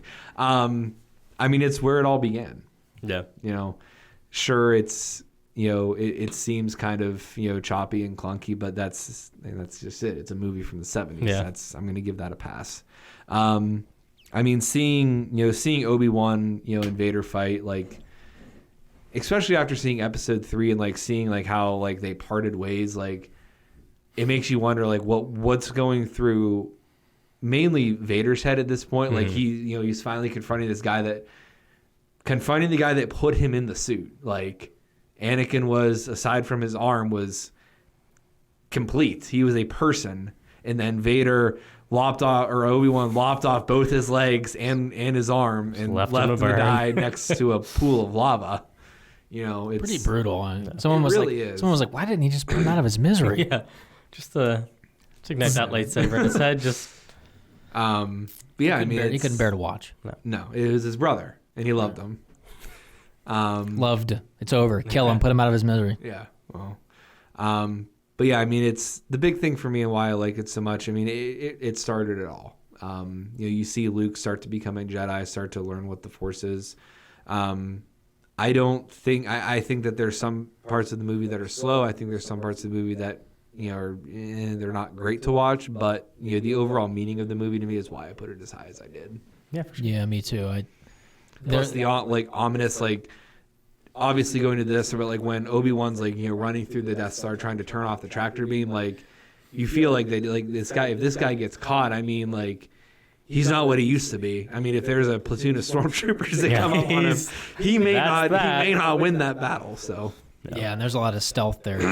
Back if it was him in the Clone Wars, he'd probably just hello there, saber him all to death. But yeah, there was another point I was trying to think of with that movie. Now it's escaping me, but yeah, New Hope's a good movie. Very good movie. Very good. Number two. Number two, I have The Empire Strikes Back, which I know you don't. No. But yeah, no. Really, really good. I have had it lower than Return for the longest time. Watched it again. And Did it click with you more? Yeah. This is where Star Wars is Star Wars. This is where the characters are the characters. Yeah. Very Trinity. I watched A New Hope and Empire back to back, and I was like, wow, did they have a lot more money? Oh, dude. Yeah. Fucking so much. Yeah. And, but yeah, no, almost everything about Empire is just exactly what it should be. The Dagobah, the training, it's one of the funnier Star Wars movies, but it never loses that tone. 3PO is perfectly used. Yeah. No, it's all this in is all. such a drag. Yeah. All in all, you finally get to see Luke becoming Luke, actually becoming Luke. And yeah, it's paced damn near perfectly. And yeah, it's number 2 for me. Okay. Yeah, I love that movie. There's only 2 left. I know, I got to refresh my memory. Taylor might have changed it when I wasn't And looking. I want to reiterate. Well, actually, no, I'll reiterate in a second. Go ahead. Number 2 for me is The Force Awakens. I adore this movie. Like I said, it inspired me personally to go and pursue college in a new way. It's a magical time at the theater. It showed me new characters that I absolutely fell in love with. It transported me back to being a 4-year-old in my grandma's living room watching these things. And, time wasn't a thing. It's crazy. It's absolutely, I think, magical movie. It's my favorite of the sequel trilogy. I think it was a brilliant start to something that could have been so coherent. And I think if they, coulda, shoulda, woulda, whatever, but I think if the same level of care and maybe planning had been put into all 3 films as it was into this one, we could have had something that rivaled the original trilogy. I think that, and in some ways the sequel trilogy does, albeit just it being more modern, but I love this movie. I think it's a beautiful, fun time. It's as enjoyable the 15th time as it was the second or first. And yeah, I think some of the best performances we've seen, some of the most complex, complicated, conflicted, layered characters that we've seen in Star Wars. And yeah, I really like it. What's your number 2, Taylor? Rise of Skywalker. Wow. Yeah. You've seen it more than we have. You've seen it 3 times. I've seen it 3 times. Like you guys touched on, it's a very fast-paced movie. But when you see it that second time, I don't want to say it slows down because obviously the pace is the pace, that's how it's written. But you're not trying to absorb as much, and you can notice a lot of the smaller things. Mm-hmm. One thing I noticed is, and this was more in the 3rd time than the second, but all the Leia scenes, really thinking them through, how much you don't actually see her face on screen just because of what they had to work with. Yeah. You don't see a lot of her face on camera with other characters, and just small stuff like that. The fact that they were able to recycle the footage that they had and make Leia's character so memorable in that movie is a really touching send off for her. The whole thing with the Emperor, you feel how you feel with him coming back. They don't go into a whole lot of detail in the movie explaining how it happened, but that's that's okay. I mean, the Sith were known for secrets that were unknown to the galaxy as a whole. So I mean, I think they just wrote it off. It's like it's Sith. It's a Sith secret that they knew that existed. I mean, the Emperor knew it, and then all the Sith followers, on Exegol knew it, obviously, and they wanted to bring him back. But I mean, that part is like terrifying, legitimately terrifying. Yes, see the oceans of hooded people. Yeah. But all the characters are addressed so well.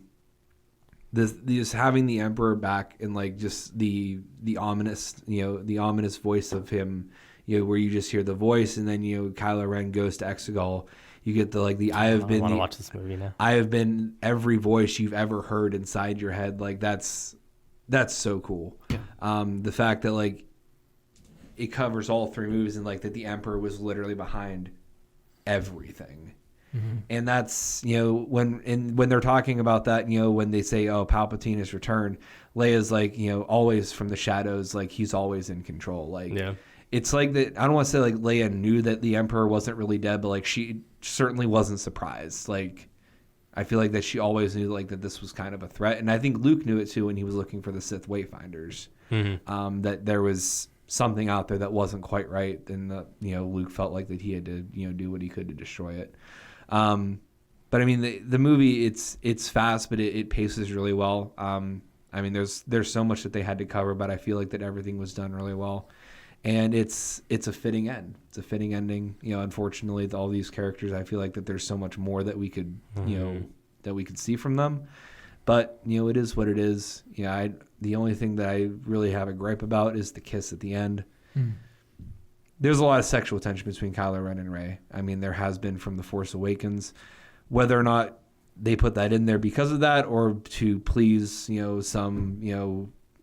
some fan base out there. I mean, it is what it is. But I feel like that they could have sufficed with a hug, kind of like with Cassian and Jin. That's exactly how I felt. It's still how I feel. But it doesn't ruin the movie. I mean, it's it's the best love scene that we've seen in Star Wars for sure, aside from Han and Leia. Yeah. But like Anakin, Padme, all that crap, like it's better than that. So I would agree with that. Yeah. Well, you have Attack of the Clones a lot higher than I do, guys. But we do, yeah. But yeah, I like the movie a lot. There's only one Star Wars movie that I think is better, and that's just because of its meaning to the Star Wars, like the whole series. And we'll cover that here in a minute. Yeah, one last thing. I don't want to give credence to any rumors out there because I don't know, but all the things that you're saying that you enjoy about the film were supposed to be expounded upon supposedly in this 3-hour cut that we'll never see. Yep. And if we see it, we will all sit together. Hey man, if some kind of alternate reality comes upon us and we can see some kind of unreleased Star Wars film, Disney doesn't do that. Yeah, it's never going to happen. But George Lucas was still. He'd be like, "These are all the changes. Here you go." Yeah, but yeah, that's your favorite. That's your number 2, Taylor. That's my number 2. Yeah. So what are our favorite Star Wars I films? originally had Empire and this mysterious movie that we don't know what it is yet. Switched, but talking about it and just elaborating on it, I have to give my favorite to The Force Awakens, which I know I have a friend that told me that it was his favorite, and for a while I was like, that's ridiculous. The original trilogy's the best because it's the first. Right. And everyone loves those. And after rewatching and us just talking about it now, I'm like, damn it, man. And again, if I had all the movies in front of me and someone said it's the only one you get to watch, that's the one I would pick. It's not probably as cohesive as Empire. It's not as... It's a good one. The third act drops out a bit, but yeah, The Force Awakens, it's just the most enjoyable movie to me. I love Rey. I love Kylo. I've loved them. I don't love The Last Jedi, but they're the best parts of The Last Jedi. Hands down. So, I think you and I did our list a little bit different. You probably did it one that way that would make more sense. You went like, which would I enjoy most watching? I did enjoyment and like, what does it mean to me, like on an emotional level? We'll have a follow-up question. We'll go around after this and be like, if you had to pick one film to watch. Yeah. Because that might not necessarily, I mean, you'd think it'd be your favorite, but we'll go around and see. But one thing, I mean, the visuals, again, we've talked about this a little bit before, but this was the first time that we've got Star Wars in like this decade with these visuals and it's just so like the opening scene is just, you're in the stormtroopers and they're just there and it's flashing and you land Super on this menacing. planet and you're just like, they start blast and you're just like, holy And then Kylo Ren lands and shit. just starts. You get his music cue and he shows up. He's my favorite character design in anything You see the ever. cross-bladed lightsaber for the first time. Anything ever. And he literally, no, like he, And I believe he's Kylo Ren, like the image of Kylo Ren, hood, mask, helmet is. I like the mask better than regular face Kylo Ren. I don't know. I like the mask a lot, but I might take just like shaggy Kylo. I mean, he looks dope in Rise of Skywalker, but, I think is like literally when he steps down from his TIE silencer. No, that's the other one. From his little ramp thing. Yeah, and it's just him for a second. I'm just like, I'm 6 years old and I'm like, I want to be that. Like that's just, and the sound design sticks out so much to me in this movie, especially when it has to do with the Force, like the interrogation scene when he has Poe. And it's the first glimpse you really get of him just like in Poe's head, and you get that bass rumble, and you're just like, I feel like this was the first time you could hear and feel the Force as like an actual entity, as opposed to seeing Luke levitate, or you get the music cues. The Force theme is amazing. But like, I get what you're saying. Feel the Force. even so more in the interrogation scene. There's like dialogue with sound. Like they like, you can hear them fighting each other and like speaking against each other with just the sound of how the Force is working. Yeah, man. They're just, and Rey, I love all the themes that were introduced. I love. Thank you, John Williams. Yeah, John Williams is the OG. Getting Rey's theme back when in The Rise of Skywalker, when she slides down into, I'm like, even for just a brief moment. It just, I don't know, man. Something about this movie just grabs me, and I'm just 100% in the whole time. Like the characters are so good.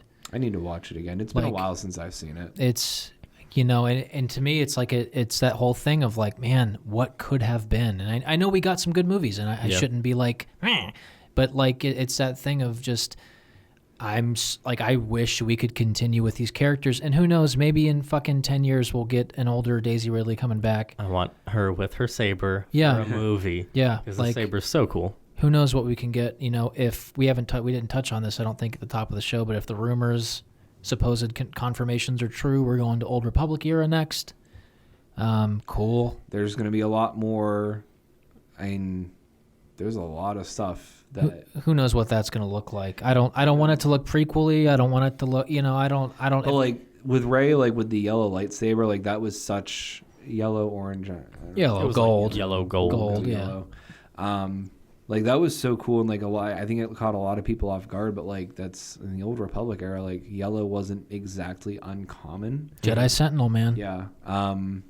There's a lot of unique lightsaber designs back then, like the cross-guard lightsaber, not exactly uncommon. Like it was a thing back then. So I feel like that there's going to be a lot of stuff that the average Star Wars fan, like the more casual Star Wars fan, is just going to be blown away, because like there's so much stuff that they're going to realize there's so much more stuff out there than what you've seen in just the Skywalker saga.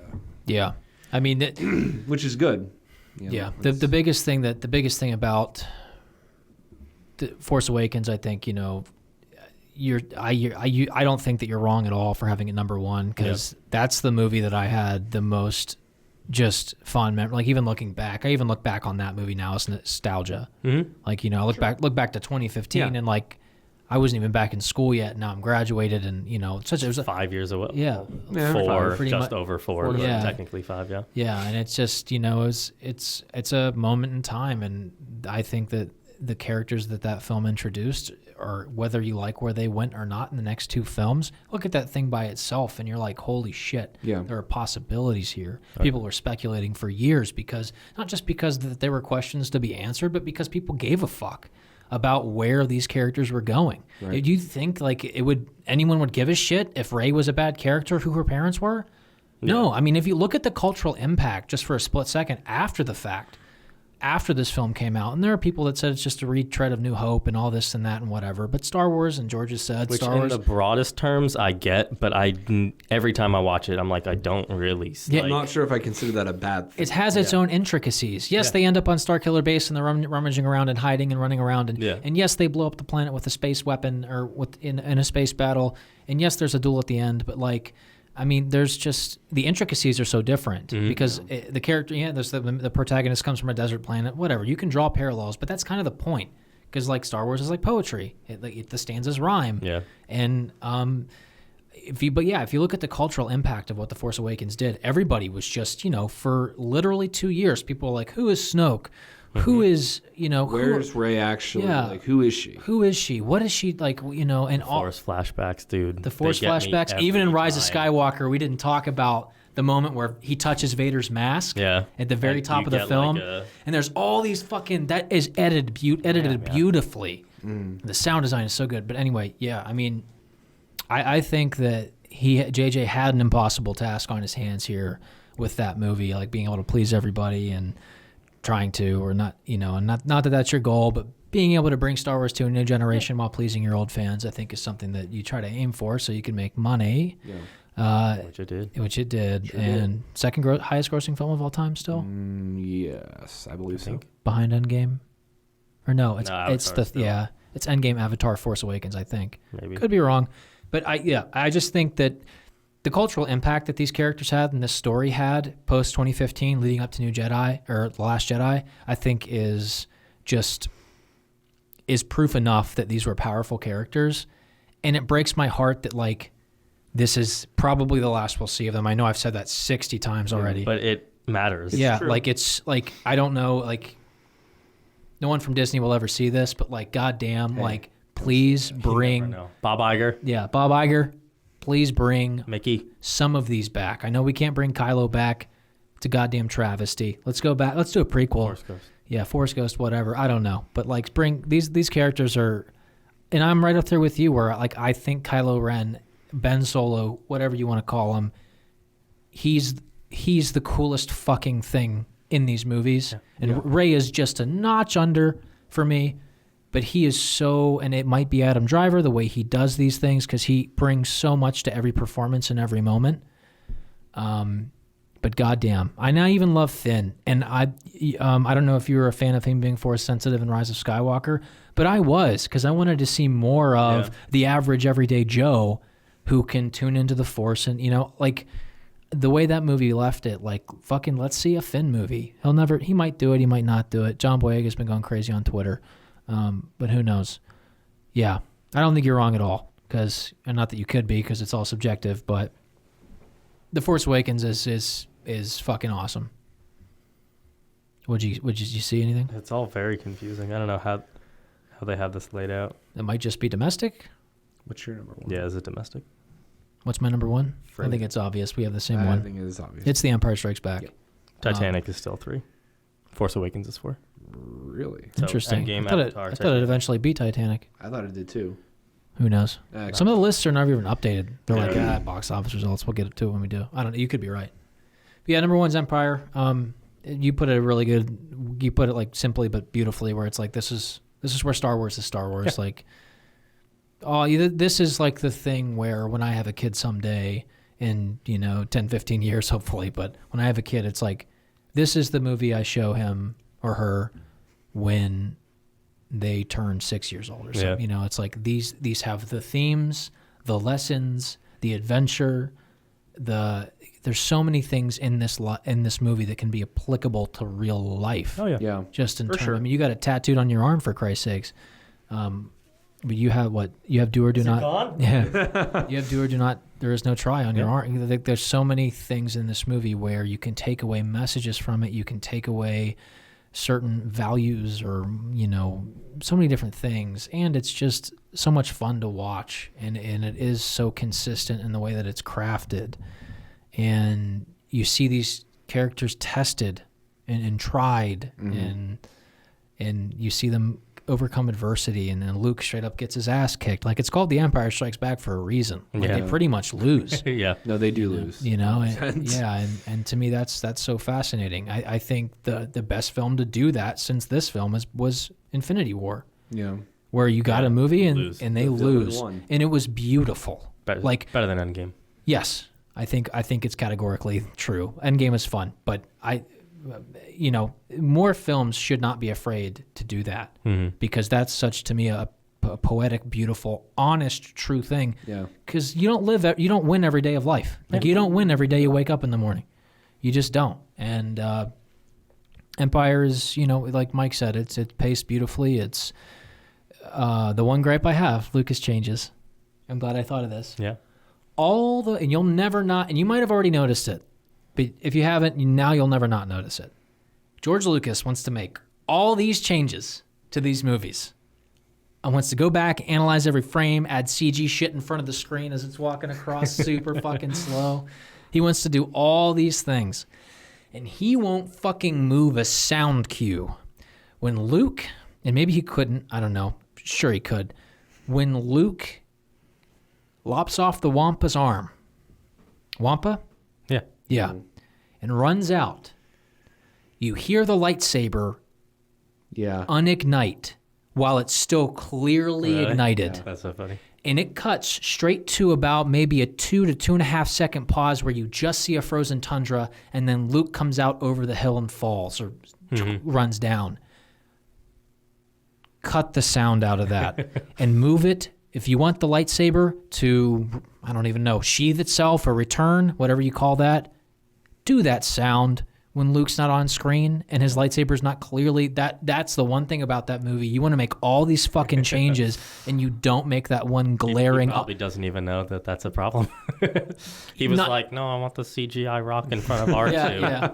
We need to go back and change the Wampa's arm. But that's the one thing in that movie where I'm like, you could have, put some atmosphere over that sound if you can't get rid of it. Yeah. And then just shift the sound forward a couple of seconds so it's not jarring. Because to me, it's like, because that sound is so iconic. Yeah. So it's like, and he still has it, and it's so ignited. That's so funny. It bothers I haven't noticed it. You'll notice it now. It bothers the fuck out of me. I hate that.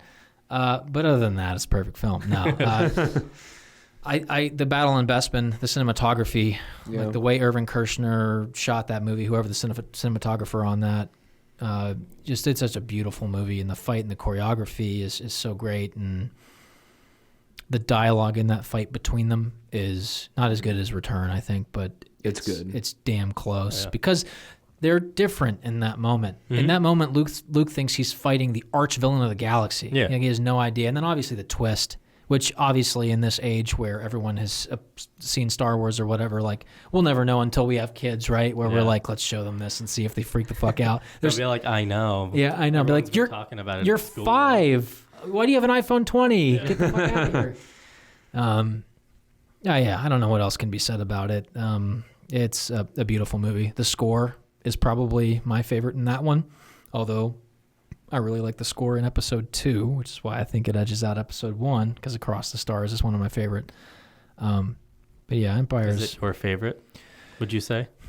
It really gets me, yeah. It adds such a weird layer to that love relationship between them when they have none. Like John Williams is like, I got this. Yeah, like I'll make you feel something when they're on screen. Exactly, and that's what it is it does make you feel something even when that's not coming from the actors at all. Or the writing. It's one of my favorite themes for sure, probably right under there. But there's even like, I don't know. You talk about Empire. It's good. It's very good. I mean, the thing that I like about it is it sets up the twist, Luke fighting Vader. I mean, it's cool because Luke, like you said, gets his ass kicked. Like this is somebody who's, didn't complete his training on Dagobah with Yoda. Yoda tells him like you are not ready to go fight. And then Vader. He's like, Obi-Wan, come on, man, tell this dude not to do this. You're not ready to do this. Luke's like, I got this. Yeah. Goes up to Bespin. Vader's like, you're not fucking ready. Cuts his hand off. He's like, bitch, I'm your father. One of the most menacing things is Obi-Wan has taught you well, but you are not a Jedi yet. Yeah, and it's like the way he delivers that. You're just like, oh, fuck. But he thought he was ready. Yeah. It's like, you are not ready for this. And it's cool. I like that the fight between Luke and Vader, like there's a couple different environments that it takes place in, which is really cool. One of my favorite scenes is when it's Lando and Han and Chewie, and they go into that room and Vader's seated at the table.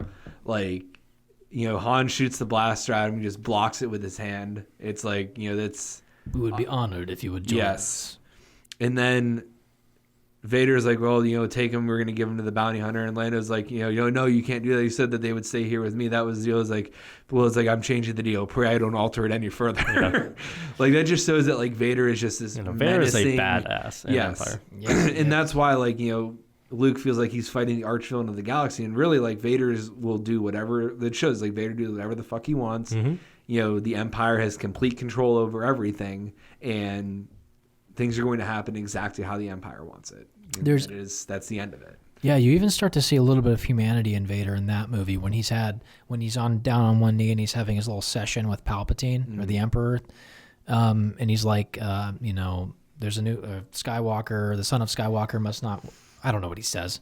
Must not be allowed to become a Jedi. Yeah, something like that. And he's like, if you can be turned, you can be a powerful ally. So right there, you're like, oh wait, he's like trying to turn him to just be a true disciple of the dark side. Yeah. But maybe you can tell right there, knowing that, going back and watching it, he knows that it's his son. Yeah, and you can have that twist of like, I don't really want. You can see the heart there. He's like, I don't really want him to die. Yeah. Because I think his whole plan is like, you join me, we overthrow the Emperor, and we rule the fucking galaxy. The Sith rule of two. I mean, that would make sense that he would want to overthrow the Emperor, but at the same time, I think there is some compassion there. And Luke's a strong character because you're telling me that he's sitting out on the edge of this fucking tower, 1,000,000 feet of nothing below him. Mm-hmm. He just had his arm chopped off, and he's holding on to this thing for dear life against the 100-mile-an-hour winds. Just rocking back and forth. Helmet wiggle. Yeah. And he's like, and Vader's like, join me and we can rule the galaxy as father and son. And you're not just like, all right, I guess I will. At this point, like, I'm probably about to fall. Friends aren't coming back. Yeah. They're gone. Well, that's the thing is Luke chooses to commit suicide rather than join Vader because he doesn't know he's going to survive. Yeah. There's even some theories out there that Vader like nudged him with the Force to make sure that he... I like that theory. I don't know if it's confirmed, but it's like, no, son, just... And there's a vent. Yeah, and just right. Just kind of... And then... Yeah, it's... I did get a moment when I was watching it the first time... Ever. Nope. When Luke's calling out to Leia... Yeah, and Leia finally is like, Luke, and you're like, oh shit, you're like her too. Mm-hmm. I got a little goosebumpy in that moment, even though I knew it was coming. I still was like, that was like perfectly very well done. And I know it's a product of the time, and that's probably why they did it like this. But the way they like camera transition between those shots, between like Luke on the Millennium Falcon, like with Hurton and Vader trying to speak to him, just like the shutter change that they do is just really kind of aesthetically pleasing. Yeah. I don't know what else there is to say. That's it. Do you guys want to even bother doing a Category 7 list? Because I don't think it's worth it. No, I don't think so either. We've talked about Star Wars. We've defended our choices. I think that was the whole goal of today's episode.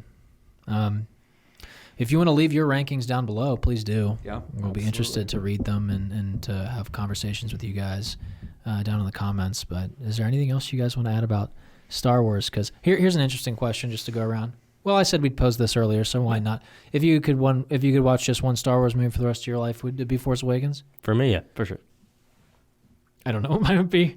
You'd think it'd be Empire. Mine would probably be Rise of Skywalker. Force Awakens is a close second, though. I love the original trilogy, but if I'm looking for something like eye candy and something that's just a blast to watch, Rise of Skywalker. Rise of Skywalker, Force Awakens. That's how I feel too right now because I've seen it the least. Yeah. So it's still like, oh man, so many little things left to discover. Yeah. But if I had to watch one Star Wars movie for the rest of my life, that's tough. It is tough. Because they're all. I'd probably still pick Empire just because it's. I think it's the better movie. Don't get me wrong. That's not why it's not my number one. Better written, better paced, more meaningful, but fun to watch. Yeah. No, The Force Awakens just. Yeah. Talking about it right now makes me want to like hop in my living room and watch it. I know what you're doing when we leave. Not that. Okay. playing Zombie Army without me. Maybe. Probably. Mason, if you're up for it. Yeah, man. Okay. Appear offline. Cool. I was going to pose another question. I don't think we need to talk about our collective lists. Yeah. It doesn't seem worth it. And then we're probably running along anyway. Or maybe not. Oh, here's the question I had. I'm glad I thought of it. Just for shits and gigs, if you had to put the Mandalorian somewhere in here. Like the Mandalorian. The like throw it in there. Season 1, where do you think you'd put it? Let me take a look. Have you finished it? Probably. I haven't seen enough of it to rank it, so I'm gonna. I definitely deleted myself my list from this question. Oh, really? Mm-hmm. As I was going, because I totally changed my top 3 as we were talking. Oh, wow. I had Return, Empire, and The Force Awakens, and then I totally just talking about The Force. I'm like, yeah, no, it is what it is. I would probably somewhere in the middle. I'd put it at about 6 or 7, probably. Yeah. It's solid. It's only one season. And here's the thing. I hope that we get, whatever happens with the Deborah Chow Obi-Wan series. I'm obviously infinitely excited for that. That's the one thing spinoff-wise that probably me and millions of other people have actually been waiting for. Oh, yeah. Yeah. If we're going to delve back into a period of time with a character that we know, then please let it be this one. Mm-hmm. The actor makes sense. He's in the right age range. Yeah. It all makes sense. And Deborah Chow has probably the best episodes. Yeah, for sure. The Mandalorian. So Also, maybe you see Qui-Gon. Ew. Yeah. I hope so. If we get some kind of a Force Ghost Qui-Gon, I will. Here's the thing. Do you think that there's going to be any Vader appearance? Very well could be. I mean, I know a while ago when they were talking about it. It depends. In my opinion, it'll depend on, are they going to strictly focus on Obi-Wan on Tatooine, or I feel like they would have to a galaxy as a whole, to where they go to other places. Because if that's the case, then yes, you might see Vader, you might see the Inquisitors, like the Jedi Hunters. There's a couple other things you may see. It all depends on the scope that they try to. I feel like Obi-Wan on Tatooine would get very boring very fast, because what. The canon comics have already kind of explored that, where he kind of went against bands of mercenaries, I think. So it's based everyone coming to him. I think so. Yeah. In search of Luke, I think, because I don't, you're going to hide your child and keep him unknown, but he has the same last name as Anakin in his exact house. A little bit weird. No, it's poetic. It's not weird. Yeah. It's illogical, but it's poetic. I think Vader being in it could be cool, but it would also, I think, give less credence to when I left you, I was the learner, but now I am the master, or whatever. Unless there's a time when they meet on Tatooine between, and if there's a duel, then it's still God, that'd be weird or cool. I don't think they would. I don't think they'd be able to, because the dialogue. No, not hey man. The dialogue in A New Hope. Wouldn't Vader? That doesn't do any. We need marketing for this Kenobi series. Everyone knows Vader, and they will. Whether it's done right, it's another question. But 100% be like, he's in there because it's Darth Vader. I sincerely hope you're wrong about that. Yeah, but that's just. Here's the thread too, though. If Vader does go to Tatooine in the Obi-Wan series to face off against Obi-Wan, he's obviously going to probably sense his son. He's probably going to sense Luke there. But what if he senses Luke and doesn't choose to pursue him? He's like, in time, he'll grow strong, whatever. What if it's this? I keep thinking of this narrative of Vader needs Luke to overthrow the Emperor. So he's purposefully staying out of Luke's way so that Luke can grow, and eventually the Force will call to him, and this, that, and the other. Because he always yearned for adventure. That was probably the Force calling him to yearn for adventure. So I think it could go either way, and they could make it work with Vader showing up. But it's also a thing of, there are people that think he can't leave Tatooine in this series, or else it kind of diminishes the films before. And there are people who are like, how can he just stay on Tatooine the whole time? That's what he did. Right. That was his thing. Right. He went into exile there. Yep. And a lot of people are like, so we need to see the Maul duel that happened in Rebels in live action. And I'm like, no. But that'd be cool. You just watch the Rebels episode because it's done really well.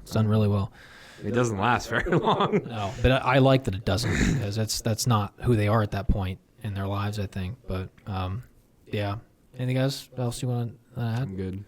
Cool. Well, thank you guys for tuning in and watching and being with us. Those are our personal Star Wars rankings as of January 2020. Who knows what's on the horizon for Star Wars in terms of feature films? We know that we have a couple things down the pike. I personally hope that they continue to go in the direction that they're going in the video game space to give us more interactive adventures that stay past just 2 hours. If TV takes off, one more point that I'll make, I was like, God, I wish that they could give me characters in a TV series that I love just as much as Kylo and Rey and Finn and Poe. Because if we could have those kinds of characters that we're that deeply attached to for that seasons. Amount of time, yeah. The stories, I think Star Wars in TV is a great thing because they can just tell infinitely longer, more complex, more interesting stories with that amount of time. Hopefully The Mandalorian is a kickoff for that. Yeah, and hopefully Obi-Wan picks it right up and carries that torch, and then hopefully we get a bunch of different stuff. But what are your opinions on Star Wars? Subscribe. Hit the bell. Give us a thumbs up. Like. YouTube Talk. Yeah. YouTube Talk. But yeah, guys, thank you so much for watching this video. My name is Mason. My name's Mike. I'm Taylor. Take care, guys.